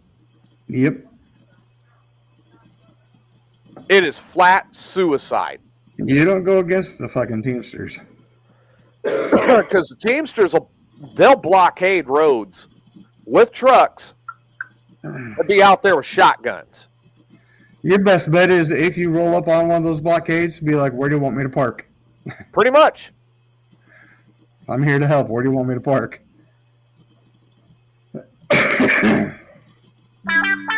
Yeah, California does do that stupid shit. You're right, Tommy.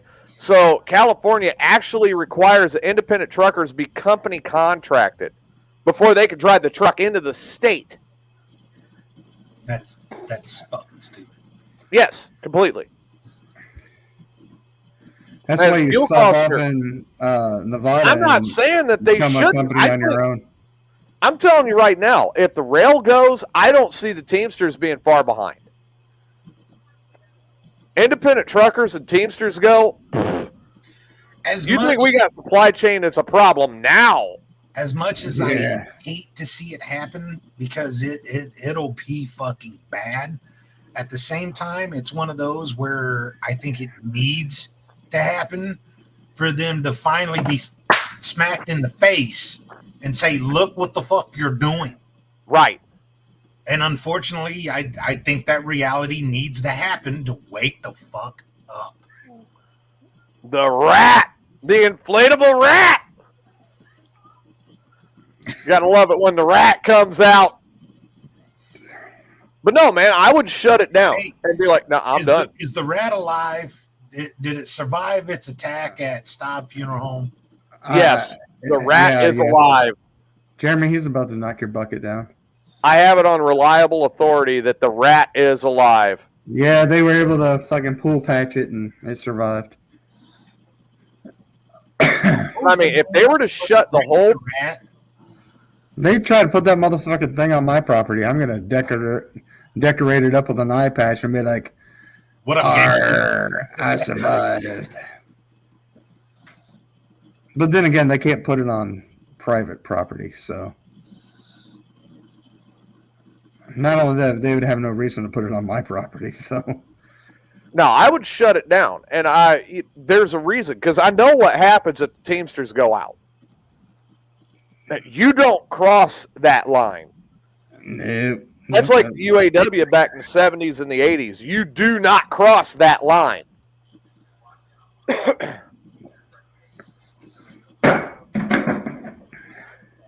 Motherfucker rode that right. And I would be more than happy to sit back here with a shotgun and say, you know what?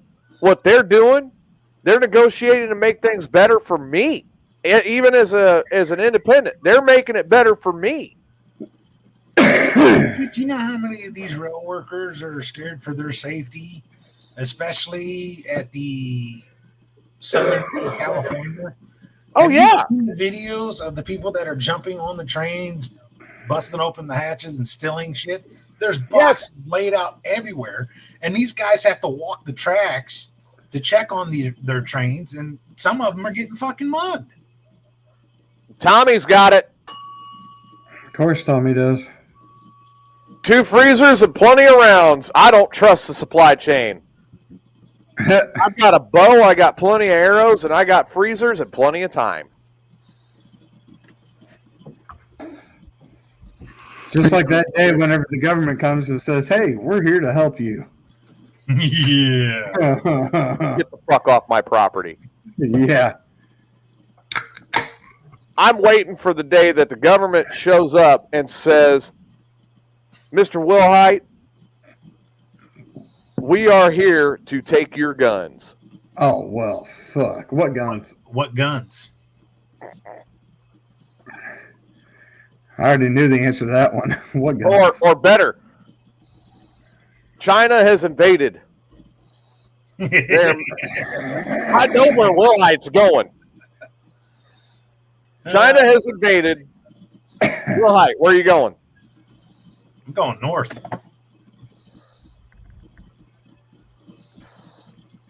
Oh, that's right. I got to get you a set of keys too. There's this nice, big, huge pantry, unlimited food source, unlimited fuel. You know, and if you want to play in the woods with me, I may be older and I may not be as fast, but damn it, I'm still as good as I ever was. You know, there's this nice, lovely poem, and TJ and I were talking about it earlier. Right. Interest is up, and the stock market's down, and you're only getting mugged if you go downtown. even Dr. Sage it's ringing a bell with him. And the Mississippi River, she's a going dry. But I think I just need to sit back and get high. Ain't gonna take long to pack up all the guns that we got around here. I want to get high. I want to get high. I want to get high. No, I know exactly where Wilhite's going.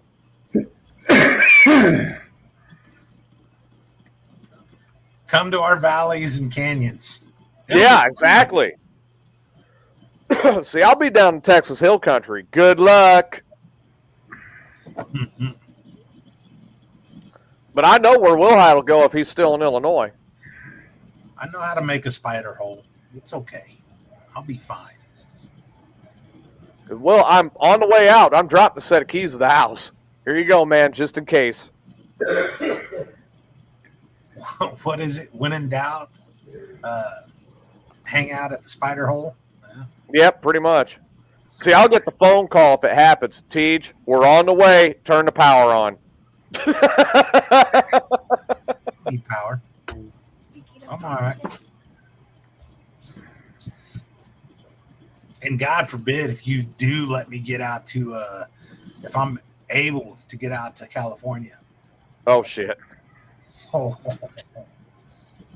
I'll play in the certain canyons near a place called Stumps.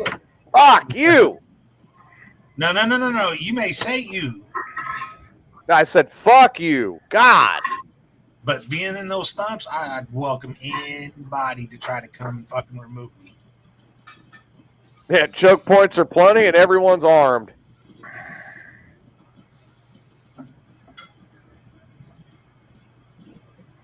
Fortunate son playing. It's Tyler. Like I said, man, I'll be in Texas. That's you come down our road. You don't know what you're gonna get hit with. Arrow, rock, rifle round, shotgun, fucking. No, I think if slingshot to the balls. If something like that cow happened, patties, you would start off with arrows. You would be quiet. Yes. And as more and more time goes on and they're starting to really thin out, then it would be shotguns because you wouldn't care about noise too much. Because at that point, if they're thinned out and they're losing numbers, when they hear that type of noise, they'll go the other way. But see, what's really nice about where I'm going to be at is an hour and a half up the road is Fort Hood.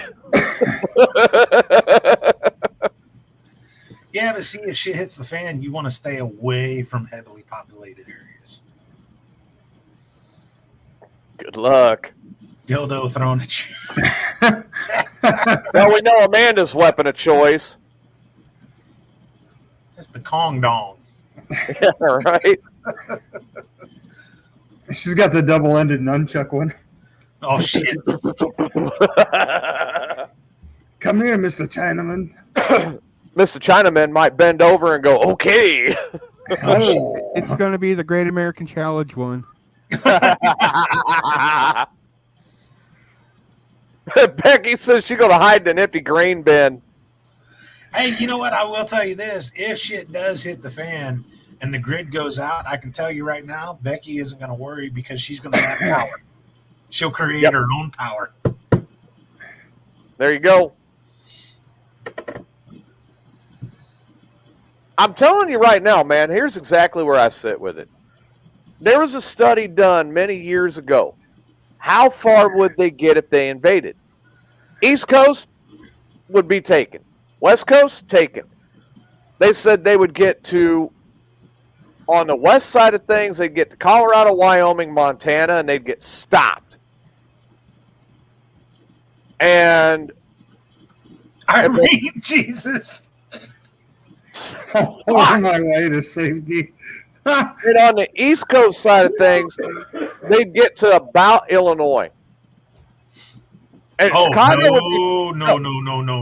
They ain't getting that close. They said Chicago would get taken.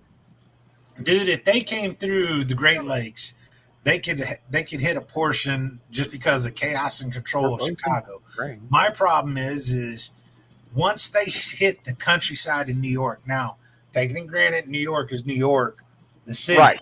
But when they get into the countryside, those Done. are still country folks. They are hunters with bows. They are hunters with rifles. They're hunters with shotguns. And that is a lot of country space that is all red and country born and raised. Good luck. There's no way they get past the Ohio Valley. Now, they That's did what I was say that thinking, there's a too. lot of them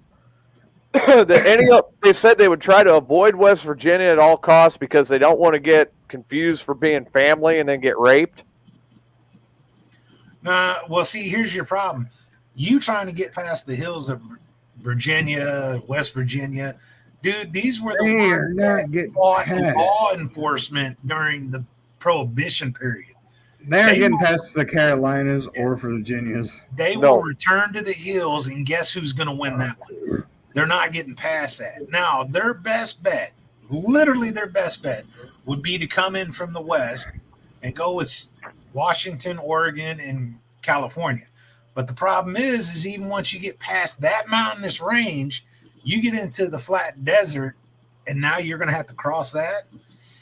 Man, where do a lot of the military bases practice out there? Miramar, NPC, New Moon, New River. Yeah, not so much.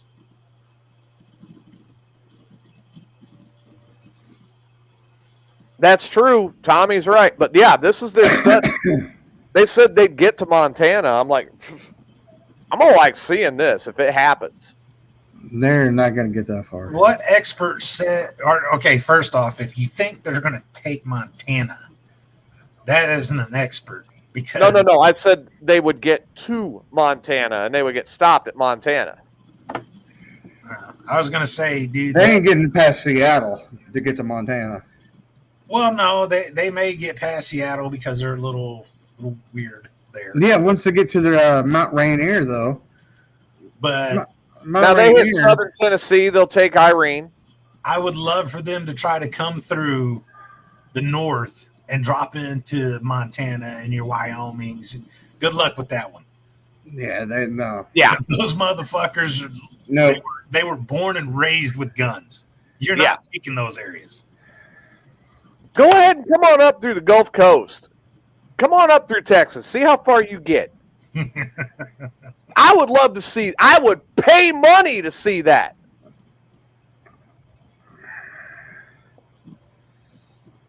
Yeah, they're not thinking this through very far. No, this was a study that was done by the.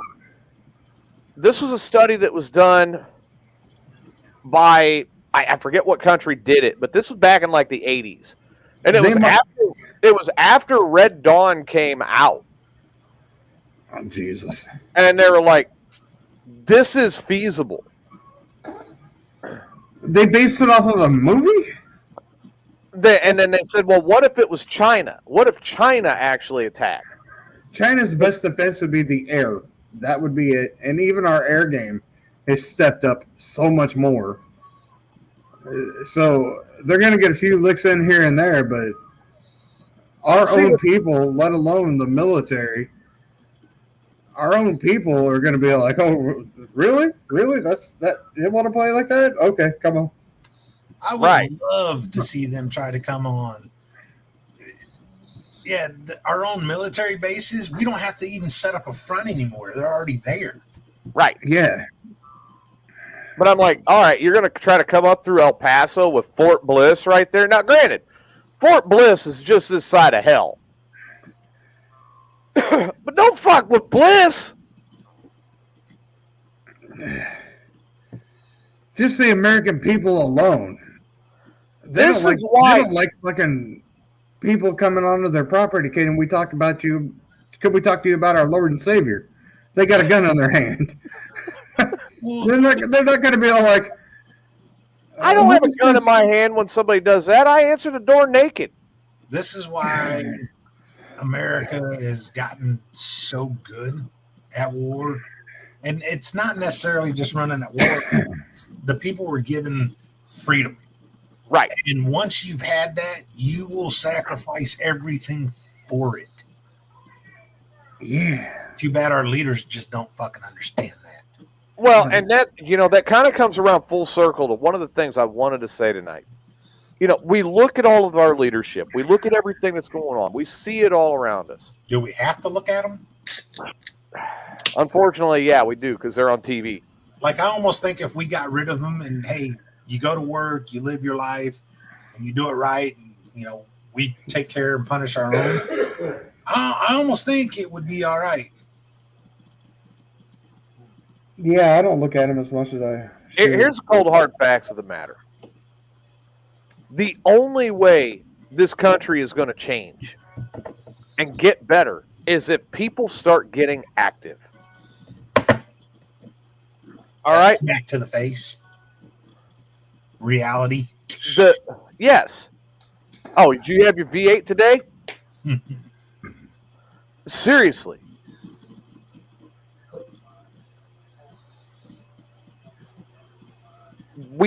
The only way we get our strength back is to get active. Now, I'm not saying go storm the Capitol and pull the shit that happened on January 6th. That was just stupid. Organize. Get active in your community. Get active in your county. Get active all over the place. And start stepping up and fighting back. And until that happens, we're never going to see a change. I've heard multiple people say, oh, if the veterans get pissed off enough, it's on. It's not just the veterans. If the truckers get pissed off enough, it's on. If the bikers get pissed off enough, it's on. If the fucking rail gets pissed off enough, it's on. Everybody's pissed. Hey, can you ring the bell for Becky? She's right. I never saw a fucking participation trophy when I was growing up. It was either, hey, good job, you won, or what the fuck did you do to lose? Hey, I just got one of those in Chicago. But seriously, we're taking away our history. Dude, we're allowing this to happen. When I lost and didn't get nothing, dude, all that did was make me want to push even harder to make sure that I won. If we're all getting something, then what the fuck?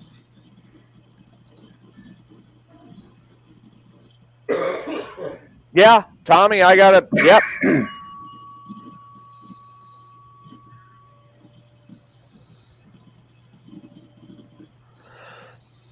And that was exactly, Tyler's right. That's exactly why Russia never invaded. They didn't know what we all had. We have to start taking this country back. We have to do it in the right way. Why do you think eventually everybody is a part of the militia? Or eventually, we are going to see civilization break down.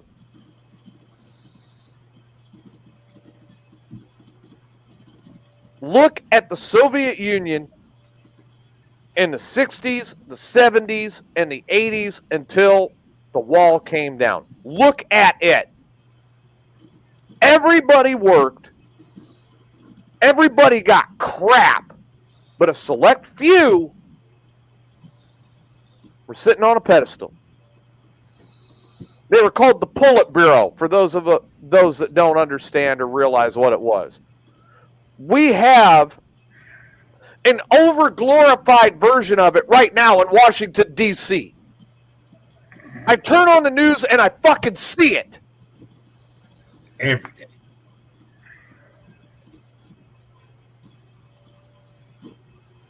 My taxes go there. I pay my taxes like a good citizen, but I should have a say in where it goes. It's a big ass crater. Big ass what? Oh, big ass crater. Oh, This is insane. I got excited. I thought she was talking about big asses. See big asses. I feel like I'm the church testifying, Brother TJ. It's absolutely insane. We're looking at it today. We're seeing the entire civilization of this country break down.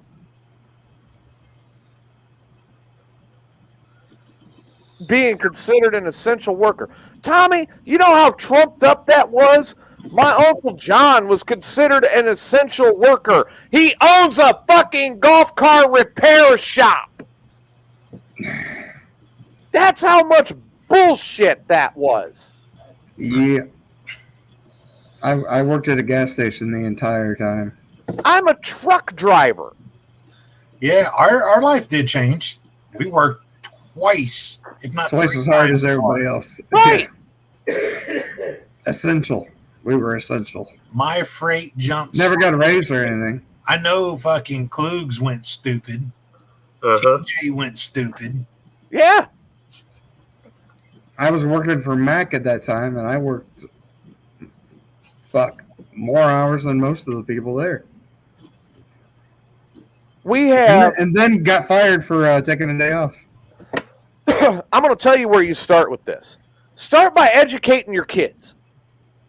Show them the difference of what it was. Educate them. Because you know what we've got going on right now is we have a bunch of uneducated, entitled little fuckheads going into the goddamn elections. They're voting for whatever they can get for free. They're putting morons in fucking power, and then we got to deal with the bullshit.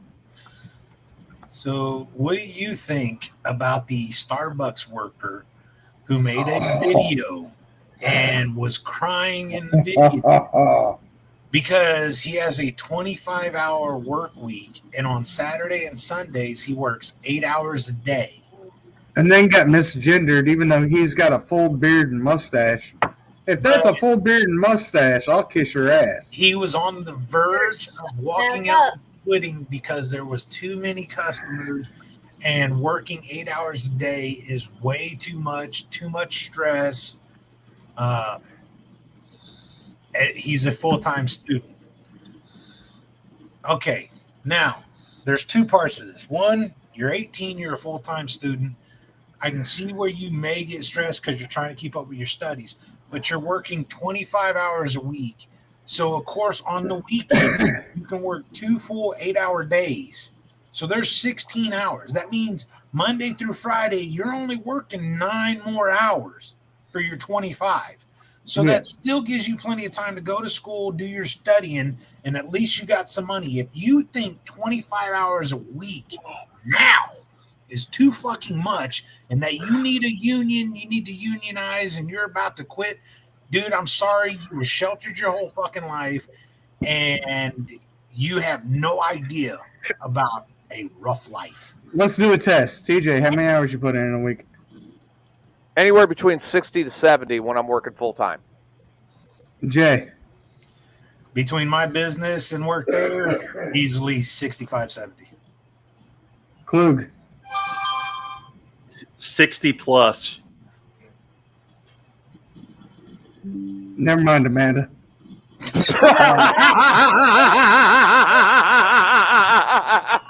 When I was working at Walmart, anywhere between 40 to 80 hours a week, and that's working from 2 to 11. Okay. 1 week. Not in 1 week, I would say around here I put in probably about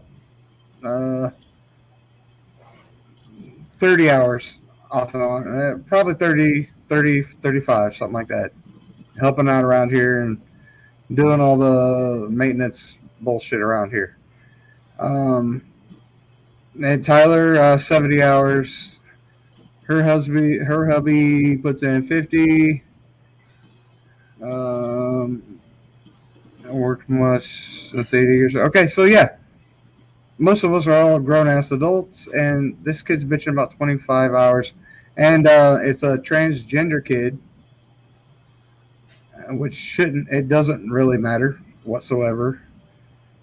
I did get a little bit of a kick out of the fact that it was like, I've got a full beard and mustache.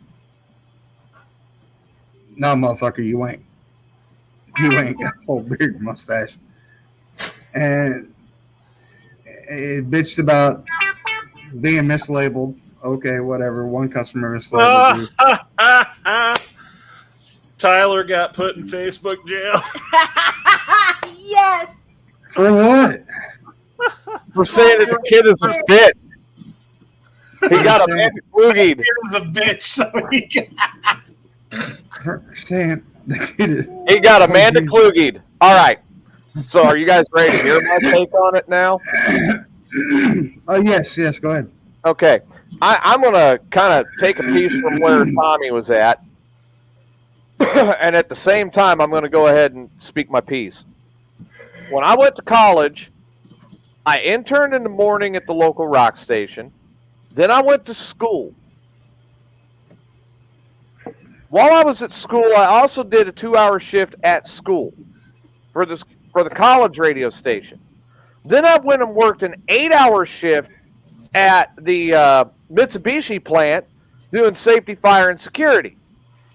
Then after that, there were times where I would go home, I would get into my studies. I'd be up until midnight, 1 o'clock, have to go to sleep, get up, go back into the radio station at 5 to start prepping up and doing what I did there until it was time for me to go to school again at 8. That's the different generations, though. We're built different than these kids these days. So while I was figuratively. While I was doing all that, yes, my college tuition was paid, but I had to pay for everything out of my pocket at the same time to keep myself afloat. I drove a 1975 Pontiac Bonneville that was rusting out. Try parking that motherfucker somewhere. That was a boat. Hey, we have something for Tyler. So guess what, kid? And by the way, So guess what, kid? Oh, and on the weekends, kiddo, I would get off of work at the Mitsubishi plant and I would go out to the titty bar and I'd DJ until 4 in the morning at the titty bar. So get me some fucking black coffee, give your fucking balls a tug, and deal with life. Give your balls a tug. Tit fucker. I can't believe he just got put in Facebook jail for that. Hey, you want to know what I did when I was 18? Join the frickin' Marine Corps. You know how many hours a week I worked there? All of them? All of them. Yeah. Fucking dude, that kid has got it. Dude. I work 28 hours. It's too hard. Fuck you. I carried a full fucking class schedule. I carried 3 fucking jobs, and I had I had an internship to carry. Fucking lick my fucking hairy butt crack clean. This kid is gonna have a rough fucking life. Yeah. You think it's bad now? Just wait till you grow up. Feel bad. I don't feel bad at all. Wait till you get Wait till you get a full beard. He's going to realize that he needs all the hours to keep an apartment over his head. Don't misgender him. Guaranteed living with mommy and daddy. That's a protected. That's a protected species, as somebody pointed out earlier. Yeah, Tommy did. I mean, for fuck's sake. Meanwhile, some of us want to work more. Yeah, correct. This is why we have to work more so that we can actually afford to do things. We're in the boat that we're in now. It's because we coddled some of the. It's okay. No. Well, the boat we're in right now is like the damn Titanic that just hit an iceberg. I'm not saying to abuse a kid, but I am saying whoop that ass. Yeah. All these kids nowadays should have their asses and whooping ass. Whooping ass and abuse. Legally. Let me throw that out there. And Tommy says it right there. Plus, I drank every free minute the whole time. When I had a free minute, I was fucking drunk. I hope my kids are emotionally ready to move out at 18 and intellectually ready. No, see, you've got to raise them that way. Is to raise them and prepare them for the world. Right now, the biggest problem is the government's telling you how to raise your kids. When you're sitting there and you're raising them, it's okay, you have this. Don't get me wrong. If my kids need to come back home, if you go out there and you give it a shot and you fall on your ass and you face plant, and then it happens. Then come back and we'll work on getting round 2 in. And you get back in there and you try again. But when you raise, don't worry about it, and they keep going on. Well, the problem is one day You're going to be 60, 70, 80, whatever, and it's time for you to go. Now, all of a sudden, your kids ain't prepared, and guess what? They don't have mommy and daddy no more. You were supposed to make sure they're ready for when you're gone. Exactly. Yep. Exactly. I mean, that's what I'm doing with my son now. Like, what are you going to do to earn that? And, dude, I make sure he does. You know, one of the bigger problems right now is the government's trying to teach you and tell you how to raise your kids and how to discipline your kids.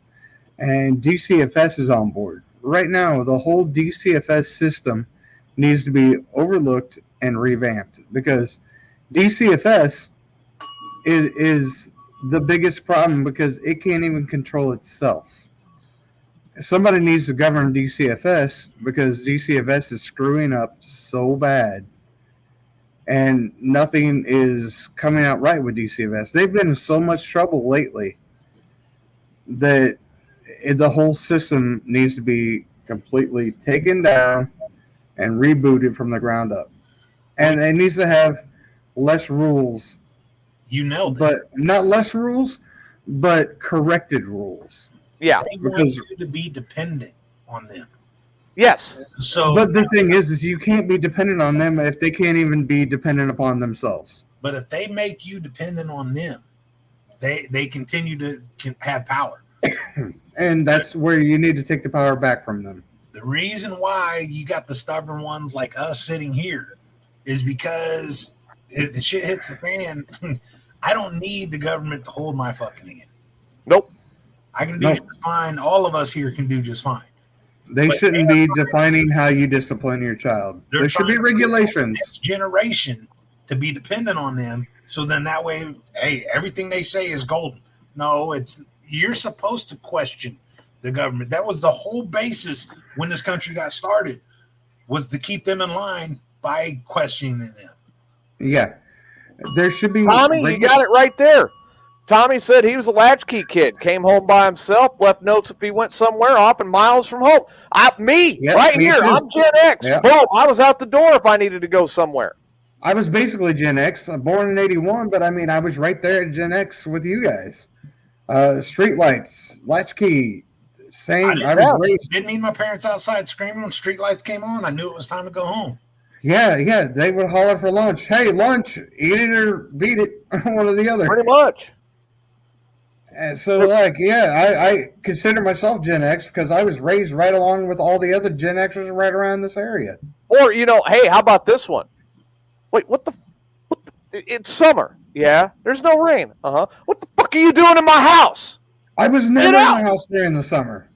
I was out on my BMX gone from day up to sundown. When your parents were at work, we had, hey, I'm going to call the house, let it ring once, I'm going to hang up, and I'll call it so you know it's me to pick up the phone. Yeah. Right. That was just the way it was back in the day. Yeah. Plain and simple. You were able to cook for yourself, fend for yourself when your parents worked, at least by the time you were in, second grade. I was walking home from school with a key to let myself in my house. Second grade. My bus dropped off at the end of the street, and I come home. Dude, we would get on the bicycles. Now, I was raised in Mackinac. We would get on our bicycles and take off at 10 in the morning, and we'd ride our bikes clear out to fucking Brock Lake, right down Route 9, and go swimming all fucking day. Hey, who in this group was taken out and taught how to drive vehicles before 7th grade? I was driving demo. Really? I was driving demo derby cars. When were you actually taken out and taught to drive? Right around the time that I started doing driver's ed. Are you serious? Well, that explains why you got to realize I was in a single parent household, and my mom worked quite a bit. You didn't have any friends that parents let you take a joyride? Mm-mm. Wow. You never stole any cars or nothing? Right? Nope. No, I never stole. Fucking goody two shoes. Man, Where's you're your halo, wrong. dude? Take that halo. Yeah. Fuck. I don't have a Halo anymore. I stole my first car. at 14. I mean, My dad took dude, us out on country roads. my dad taught me how to drive when I was 8 years old in a 78 Chevy heavy half with a 3 on a tree and a 305.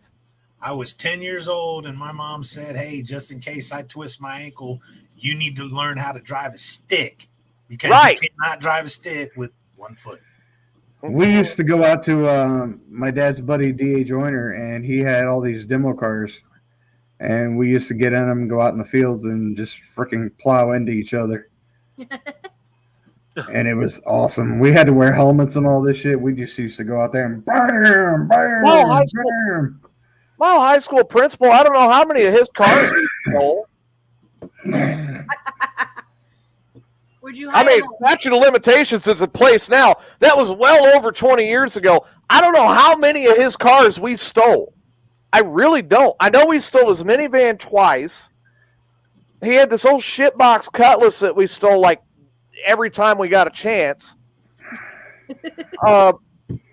Irene, you got to get confident in driving a stick. You never know. You may have to drive, and doing it on the spot sucks. Practice. Who here can take off out of Hell, third? I even hotwired and stole his motorcycle once. I didn't even hear what you said, Jason. I said, who here can take off out of third gear? My witness is right there. Yeah, you did it in my fucking car a week after I had it, asshole. Hey, fuck that. That was still smooth for third gear. You can't deny it. No. Except the one time you stalled it. I stalled it, but it'd been, 12, 13 years since I drove a stick? Still managed to take off out of third? Then when you took it off at first, you're like, oh, shit. It's got a little bit of spunk. It does. Hey, somebody got Kluge. Fuck you, Zuckerberg. Amanda, I need that get out of jail free card you have. But dude, I mean, seriously, these kids are missing out on shit like that. Now, granted, until needed or sold. Yeah, until needed or sold. Well, I fucking need it. Now, granted, that's his Facebook jail. That's great. I will say it. Free offer not valid in Illinois. Void where prohibited. Some restrictions may apply. I will admit it right now. Now, if one of my kids stole one of my bikes, I'd whoop their fucking ass. As well, you should. But I did steal my principal's bike when I was in junior high. It was Were you big seven when you went and stole it, or what? He shouldn't have left that fucking Softail sitting there with no way to lock it down. He didn't even lock the front end of it. I hotwired that motherfucker and I was gone. That thing was gone in 30 seconds. Was it a Heritage Softail or just? Yes, it was. Oh, he couldn't have stolen a nicer bike. I bet he was pissed when he saw it gone. All he knew is he heard that fucker start. He heard that fucker start, and he saw my ass on it with the front end in the air, and I was out of there. I sold my ag teacher's brand new Ford F1 or 04 Ford F-150 and parked it in the cornfield. He always had the keys dangling off the side of his belt, so I swiped him one day and I fucking hit it. And he came up to me, all right, I know you steal my keys. Where the fuck are they? Look at the cornfield. And he just looked at me and he just sighed. He's like, I hate you so much. Wait, you had to steal the keys? The keys, he had the keys like on his belt, a belt loop. Fucking millennial. Hey, why work? At least I'm not bitching about working at a goddamn Starbucks like that fucking asshole. By the way, hang on. Somebody find that asshole's name. Send them the link to this show. I'm going to give them some strong advice. Some strong fucking advice. All right, listen to me. You, because you're non-binary, so I'm going to refer to you as you. When you're working at a coffee shop, I'm going to say a Karen walks in and goes, "You fucked my coffee up." "Oh, I'm sorry, ma'am." You take it to the back. You unzip your fucking fly. You piss in it. Give it back to her and say, "This is our new lemon-flavored mocha. Maybe you'll like it." Hey, Boom. It's a that little rule? tangy. What's that rule, Tyler? Never fuck with people who handle your food. Right. I've worked fast food and I've worked in dining. Trust me, that movie Waiting, I've done that shit. "Oh, I'm sorry. Let's take me some Famunda." There we go. That was 420 after you did that to him. I'm sorry. And next time I have a cookout, I'll make sure to cook your food properly, asshole. Now, I'll tell you what.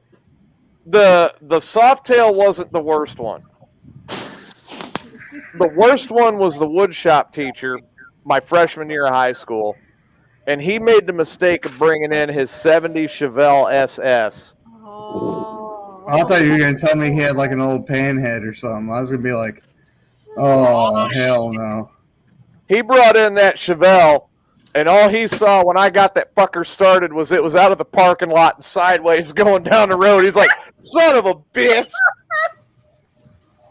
And the problem is it was a small town, okay? So if there was ever a bike or a car stolen, there was one of 3 houses they went to, and they knew who did it. It was me or one of the 2 of my friends that would do it. So they knew. I went to go buy my first car.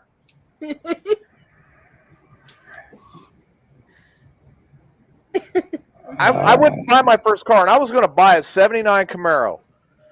And I had the money. I was getting ready to buy the car. My dad goes, "You got the money to buy your first car?" And I said, "Yeah, I'm ready. I've got it out of the bank. I'm ready to go buy it right now." He goes, "Okay, cool. Let me have the money." Why would I give you the money? Okay, why? He goes, "I'm going to help you out with that. Here, let me have the money." Okay, and I handed it to him. I was 13. He goes, "All right. You see that fucking green station wagon sitting out there?" "Yeah. You just bought your first car. There it is." "Well, I was going to go buy the Camaro." He goes, "You ain't getting a fucking Camaro." That's bullshit. Now, that was an 81 Ford LTD Country Squire 9-passenger station wagon that was Mountain Dew green. I bet you and your friends had some fun in that motherfucker. Dude, when we realized that you could roll 6 kegs of beer in the back of that motherfucker and still have room for 5 people in it, that became the party mobile. You goddamn right it did. That, and it was a good demo derby car. Probably did. You're right, Tommy. Now, let's go a step further. Me and my buddies auto shop one my freshman year, and I drove that car to school without a license. Not even close to legal. I drove it to school for an auto shop project.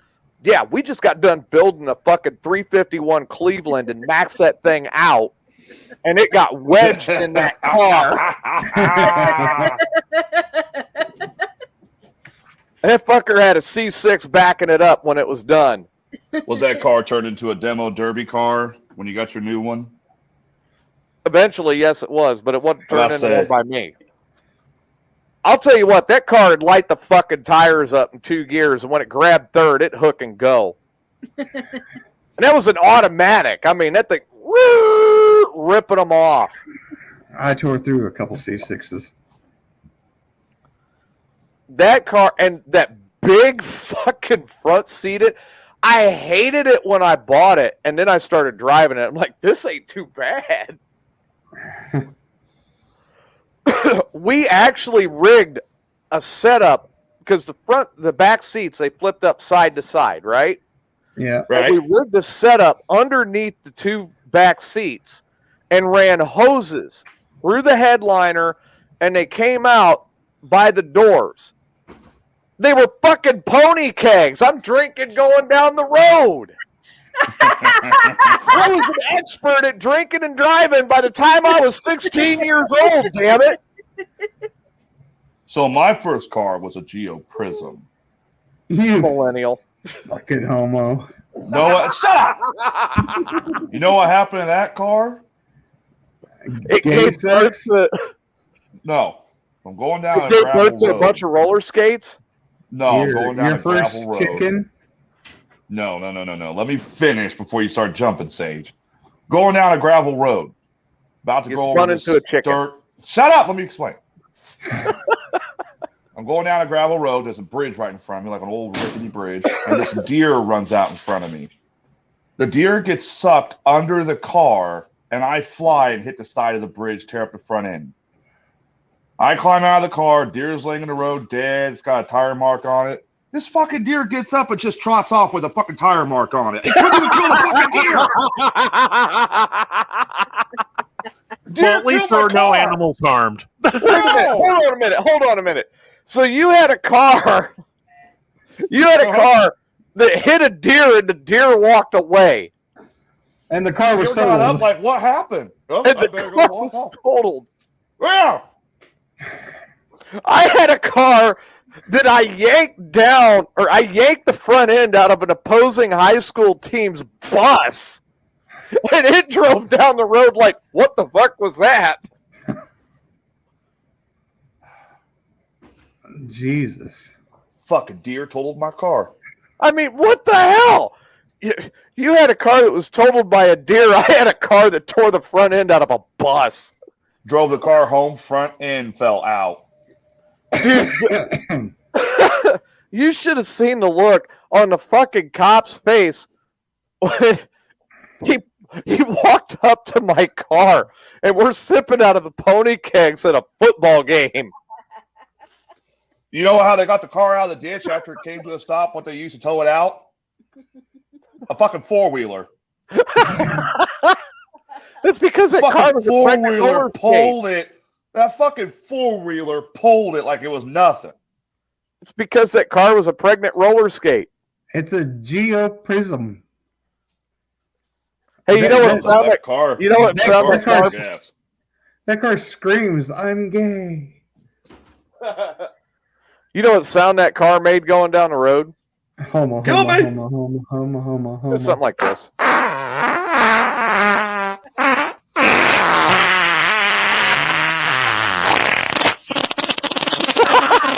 That was a stoplight.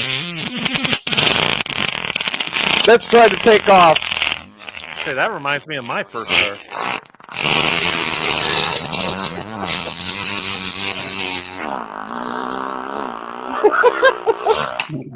That's where it hit the deer. It was a Prius before a Prius. You know, the funny part was, when I had that car, no woman wanted to look at me. Next car I got was a Beretta. Nope, next car I got was a Beretta. Women actually started talking to me. That's because Berettas were kind of cool. Beretta I was, liked Beretta. you know what? I had a cousin that had a Beretta GT. That was Beretta GTs, yeah. Not only that, but I mean, it was also the name of a gun. So yes, you couldn't go wrong either which way. Which But, I mean, was Beretta also GT like, wasn't that like a TV show back in the day too? Yeah, Beretta was a TV show. Yeah. Yep.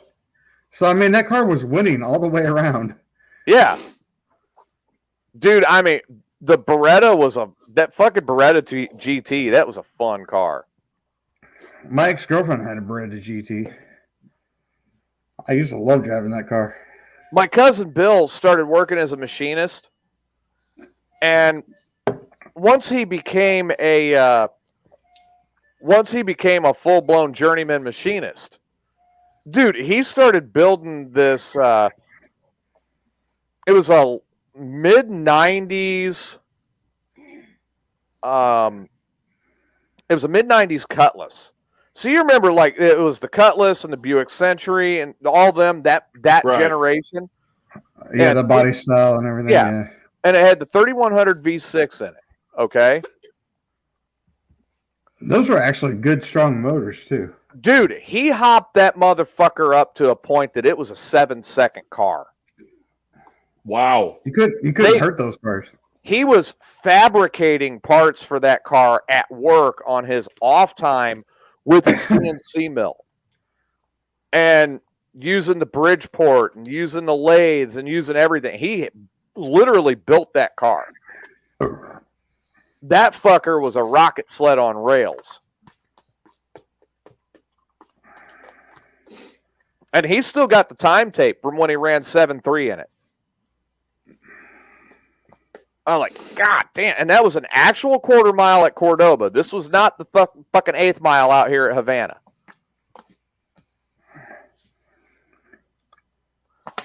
So, you know, dude, we were raised with this this gets to the point. We were raised with this kind of thing.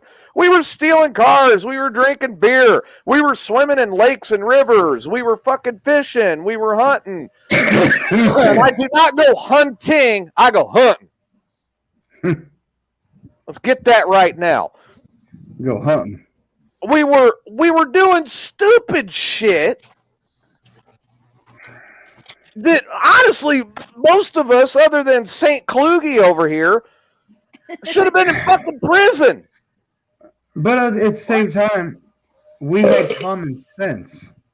Basically, you were a good kid and everybody else was a bad kid. You use common sense? Yeah, we had common sense. I didn't go out to do shit for fun. I went out to die, motherfucker. If there wasn't a brisk of death around there, then it wasn't a good time. Dude, there is a place that we can be trusted. Yeah. Yeah, I don't know why we were trusted. Neither do I, but we could be. For some ungodly reason, we were trusted. We went over to the liquor store at my station wagon. And we paid the old bum out front the money. We were having a bonfire and said, go in and get us 6 kegs. Well, he couldn't get the 6 kegs, so he came rolling out with 25 cases of Budweiser. And we loaded this in that car. And still had room for all 5 of us that were riding in my car. Dude, I'm on the back roads. I'm flying down. I'm trying to get to the bonfire. I get pulled over by the local county sheriff. Fuck. And back then, you could just back then, you could lie and say it's for your uncle, and they wouldn't give a shit. Randy walked up and he goes, "Don't even try lying to me. I know better." Fuck. Okay. He says, "You have 2 choices right now, because I know where you're going. Share that beer with me." Well, no, it wasn't share that beer with me. Let me finish. He says, "You got 2 choices right now, because I know where you're going. How many cases are back there? 25. You're going to unload 23 of them in my garage, and I'll let you go. Or I'm going to take all 25, park your fucking car at my house. All 5 of you are going to get into my car, and I'm going to take you home to each one of your parents." I think we know which one he wants. I think you just got 23 cases of beer. You know? And he knew what we were doing. Can I get 2? He knew exactly what we were doing. Please. We go over there. We unload the 23 cases of beer in his garage. We go out to the bonfire. The thing he didn't know is I had 3 emergency cases under the seats, so we still had 5. Oh. That's what folding seats are good for. Exactly. Cargo area. We drank, but we just took enough for us. We didn't take enough for the party. There were a lot of people that were pissed. I said, "Hey, Randy got us, man. I had to get us out of it." So I went to a party out at the lake once, a big-ass bonfire, and there was this one guy, Jim McKinney. May he rest in peace. He did some crazy shit. Rest in peace. Okay, hang on a second. Before you go any farther, I mean, you're a millennial, so what kind of a party did you have out at the lake? Yeah. A lot of alcohol, a lot of weed, a lot of blow, and a lot of naked chicks running around. I don't believe it. Wait a minute. You're fucking stupid. You're 2 steps away Is from he actually a retirement. millennial? How old is he? He's only like 31 or something. 37, asshole. He's older Fucking than me. millennial. Yeah. Fuck you, Sage. You're 56? 36. Oh, I thought she said 56. I was like, God damn. Oh, But I don't look this I young. remember I'm 56. McKinney got so stoned and so drunk he went and took a shit right next to the cars. Sure enough, 10 minutes later, here comes the cops. The cops are walking around, and there's McKinney with a blunt in his mouth. He sees the police, and he takes off. Cop chases after him. McKinney runs by the turd. The cop slips on the turd, falls, and breaks his leg. I knew somebody was going to slide into shit. The cop slipped on the turd, fell, and broke his leg. And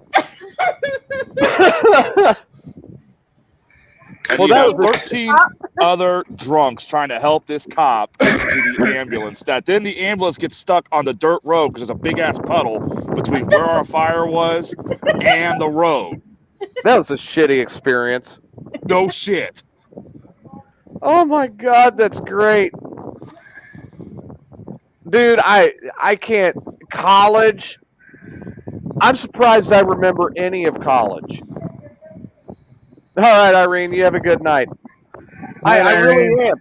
I mean, it was in college. It was the first time I went and snorted blow off of a stripper's ass. I mean, I'm surprised I remember any of college.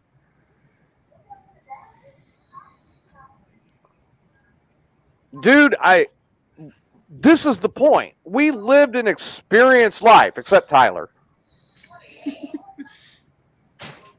Well, and Kluge. Yeah, and Kluge. Kluge never I'll really. say, what the fuck you talking about? I had to pay No, I for the started plumbing. experience life in my later years. College was a hoop for me. I got kicked out of the dorms once because I was shitting in the toilet. I didn't even know the plumbing was out of order. I was wondering why that was would the never toilet, go or down. was it that confessional? Oh, the confessional was different. The confessional was me drunk. I just was being stupid, never saw the out of order sign. You know what? I got pissed off. We were at a frat party, and I was a part of one fraternity. We were at another fraternity's frat party, and they refused to give me a Crown and Coke. And I got pissed, and I went and dropped an upper decker in their fucking toilet. Upper deckers are fun. I saw my best friend Brett Aguirre. We went to a frat party once, and this You guy watched who was him running deliver it. an upper decker? Yeah, he is like 6'8". He's 6'8". We went to this frat house, okay? The guy who owned the frat house, he personally hated. So he comes up to me and goes, "Hey, Tyler, I need you to watch for me." Okay. Went upstairs into his bedroom. He opened the door. He took a shit right there in the fucking toilet, double-deckered it, standing over it. Now, when he got done, he said, "Oh, hang on, I got more." But he looks over and he sees a fish tank. He shit in his fucking fish tank.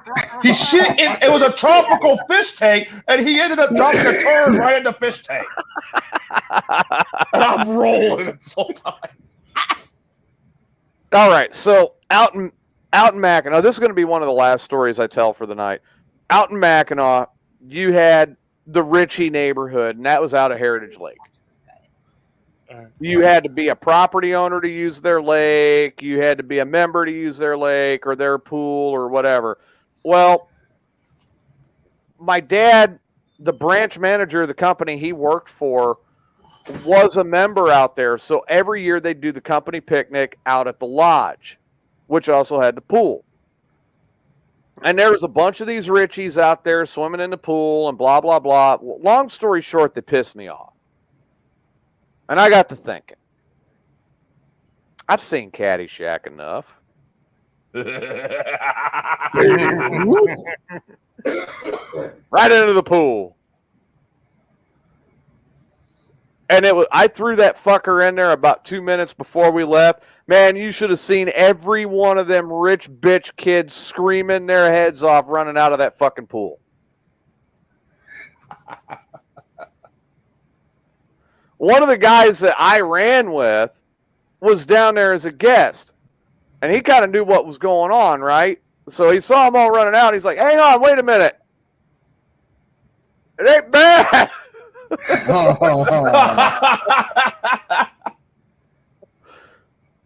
Oh my God, you ain't shit. That's fucking hilarious.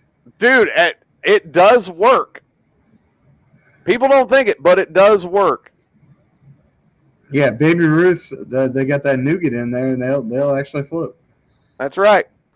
So I'm telling you, you know, with all the experiences we had, and now we are that generation that was telling us, you guys are going to fuck up the world. And we're the ones that want to make it right. We're the ones that are sitting here going, what the fuck is going on? And it's the ones below us that are coming up that are fucking it up. Yeah. Oh, I can't work 25 hours at Starbucks. Ah, shut the fuck up and suck it up, Cupcake. Yeah, we were the ones they worried about. We were the ones that figured out if you take a 10-minute shit every day, you get another 40-hour fucking work week of paid time off. We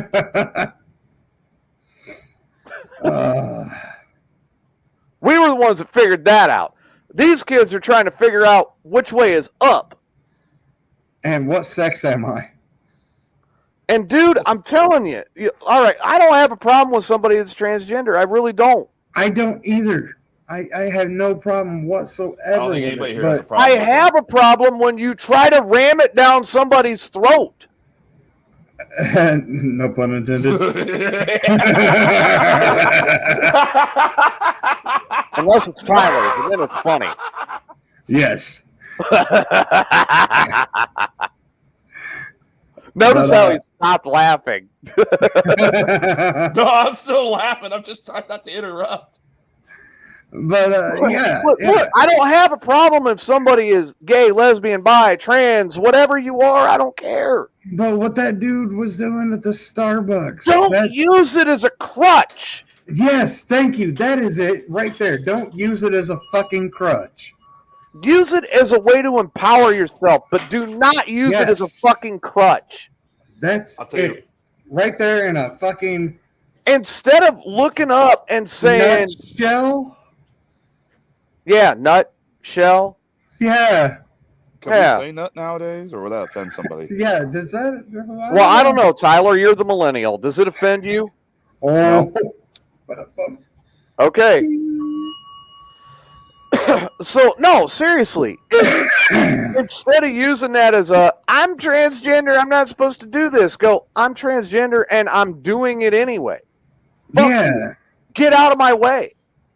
I'm making my own life. You could fuck off. Yeah, don't woe is me. Fucking stand up and fucking be proud. Right. Be proud. Let it be. Let it be. Let it be. Let it be. Oh, the Beatles. Yes, the Beatles. I'll tell you right now, that kid thinks life's going to get easier because he made that video. He's going to wait till arthritis hits, motherfucker. Let it be. I'm telling you right now, we're watching these kids that we had in our 20s that are coming up now, and they're voting for all this free shit because they think it's free, and they don't realize you got to pay for everything. Yeah, you got to pay for everything. And dude, they're looking at it, and here's what's going to happen. Here's what's honestly going to happen if we do not take the reins back now. Yes. And start pulling this country back together. We're all going to die. And then, I'm never going to die. Okay, you're going to be pickled. The rest of us are going to die. I don't want to be pickled. Sometimes I wish that would happen already. What? You want me to be pickled already?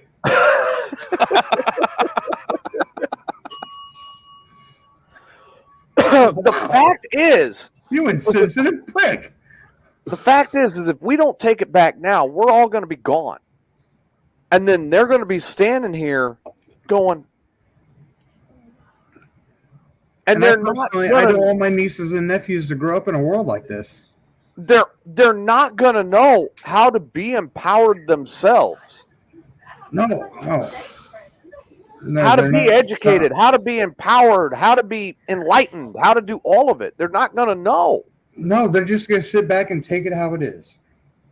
And it's going to be, oh, well, the government's got it. No, the government don't have your interests at heart. No, they don't. The government's out there to fuck you. He's going to be a pickled prick. Now I'm a prick. Now the government is out to fuck you with no lube and a barbed wire condom and not even the common courtesy of a reach around unless they got shit on their hand and they want you to lick the fucking shit off of their hand. That's what the government's here for. That's pretty fucking graphic. It's me. Well played, sir. Look, we are the reason they're there. And it's our job to tell them, hey, motherfucker, you're a politician. You work for me. Yeah, absolutely. That video I where work Joe for Biden, you. that video where Joe Biden said, I don't work for you to that factory employee. Yeah. That's when I knew that he was the wrong choice. Yeah. Yeah. Look, I gave Joe Biden a fair chance, and I'm like, I want to see it. Let's see. You're absolutely right, Becky. I gave him a fair chance. And, here's the thing, is I lost a friend. I lost probably one of my best friends over saying, give the guy a chance. That same friend that I had for well over 30 years has not talked to me since then. But I said, give the guy a chance. He got elected. Give him a chance. I lost a cousin because I said Biden was going to screw it up, and that cousin decided to write me off. So I'm her. still at odds over this with my uncle because he's a firm believer in Joe Biden, and I said, you're fucking stupid. I'm telling you right now, here's my exact point with it. I gave the man a fair chance. I said, I'm not telling you who I voted for, because honestly, it's none of your fucking business. Do I like it? I'll tell you right now, no, I don't. However, he's elected. He's the new president. Let's give him a chance. And all he did in his first 48 hours was start to butt fuck us with no reach around. And he's done nothing but make it work. And now the railroads. Now the railroads are talking about strike. And I'll guarantee you, if rail goes on strike, Teamsters are not far behind. They asked his press secretary over the weekend, and his press secretary said, oh, yeah, he's all over that. He's trying to settle it and everything. They turned around and asked him in Nantucket. He said, I haven't said a word to the railroads. Yeah, he don't know what the fuck is going on. He has no clue. He's been clueless his entire fucking term as president. Exactly. The man should not have been elected. He was the wrong choice. Yeah. I voted Kanye, so y'all fucked up. Dude, Kanye would have been probably a skosh better, but not much. Yeah, not much. No, not by much at all. I did a write-in vote for Chance Jackson. Chance Jackson was a guy that ran for governor on the independent ticket out of Chicago. And when he ran, first thing he said was child support reform. Second thing he said was beef up National Guard and military. Beef up our defenses. Third thing he said, redistrict. Fourth thing he said, term limits. It's everything I fucking want. Yeah, that sounds good. And I think I know who you're talking about. He said the child support system is so fucked up. It is so fucked up that it's taking honest dads that want to work and it's putting them out of work. Yeah, it's putting them out of work. And not only that, but it's putting them so far behind in their child support that they'll never come back out of it and they lose all their rights. They're losing their license, which means they can't get to work. Right. Which means then they can't pay the child support. Well, good. Oh, yeah, Illinois is so fucked up because if you can't afford to pay your child support, they take your license away. And if you don't have a way to get to work, then you lose your job. And then if you lose your job, you have no way to pay child support. And then if you don't have any way and you get so far behind the child support, they arrest you and put you in jail. Right. So it's like a double, triple jeopardy, quadruple jeopardy. And then you get so far behind, you're just sitting in jail and you're like, I'm in here for child support. Yeah. Have a good night, Becky. We're getting ready to wrap it up. Where did I go so wrong? Let's face it. And who put that in? Who put that in place? Who put that in place? The government. Who? Who specifically introduced that to the Illinois General Assembly and put it in place? I'm not sure exactly who did that. Was 2004, Rod Blagojevich. Was that Blagojevich? Yes, it was. Yeah. Okay. That was his signature legislation. Piece of shit. And with that,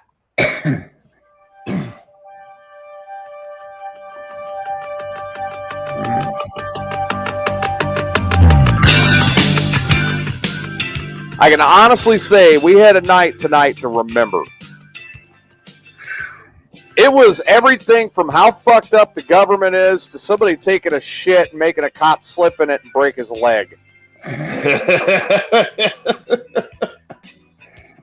Who drank the most? Who's done the most stupid shit? How many times should we all be, well, all of us but Kluge be in prison? Facebook prison. Prison? No. Well, yeah, Facebook jail. Hey, welcome to it, Tyler. Yeah, right? Oh, I've been here before. Kluge, I'm going to need that card. It doesn't work for Illinois. Yeah, see. It's got fine print. In Illinois, if you want to get out of Facebook jail, you have to suck Pritzker's dick. Oh. Kluge, final thoughts, you fucking saint. I am no fucking saint. I will say that. I just didn't do as much as you guys did at that time in my life. I'm still doing 2/3 of it. Yeah. Well, I do more now than I did then. Well, you can still, jump on the train of ill repute. I'm taking time off. I'm taking time off next weekend, Kluge. You want to go to jail? Go do some shenanigans? I promise no chickens. I promise no chickens. God. Poultry Tyler. will probably get you there real quick. Tyler, final thoughts. Final thought. When the Chinese invade and everybody's running, I can see it now. There's going to be a base up in Chicago. General, we need to take back Chicago. The defenses are strong. We need a distraction. All of a sudden, you see a white HHR loaded with TNT, chickens, and all types of shit, playing Fortunate Son, driving towards the Chinese barricade, me screaming, "Welcome to the cornfields, motherfucker!" Before I blow up, there's a general going to be, there's our fucking distraction. He just fucking blew him up. Oh, Lord. Druka. God bless America! Sage, final thoughts.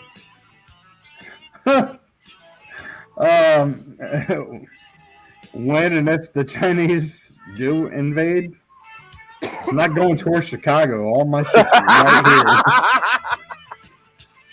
I'm going to button down the hatches because they're never going to get this close, man.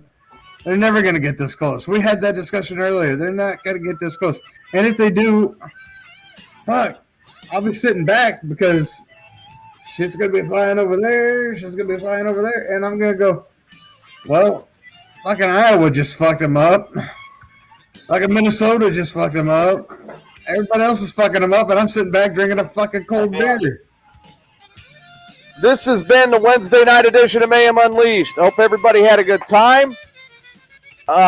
Irene says she's got what it takes to survive. She'd be happy to demonstrate to Tyler. We will see you again Friday night. Everybody have a good night. Take care. On behalf of Sage, Tyler, and Kluge, we'll see you Friday night. Good night.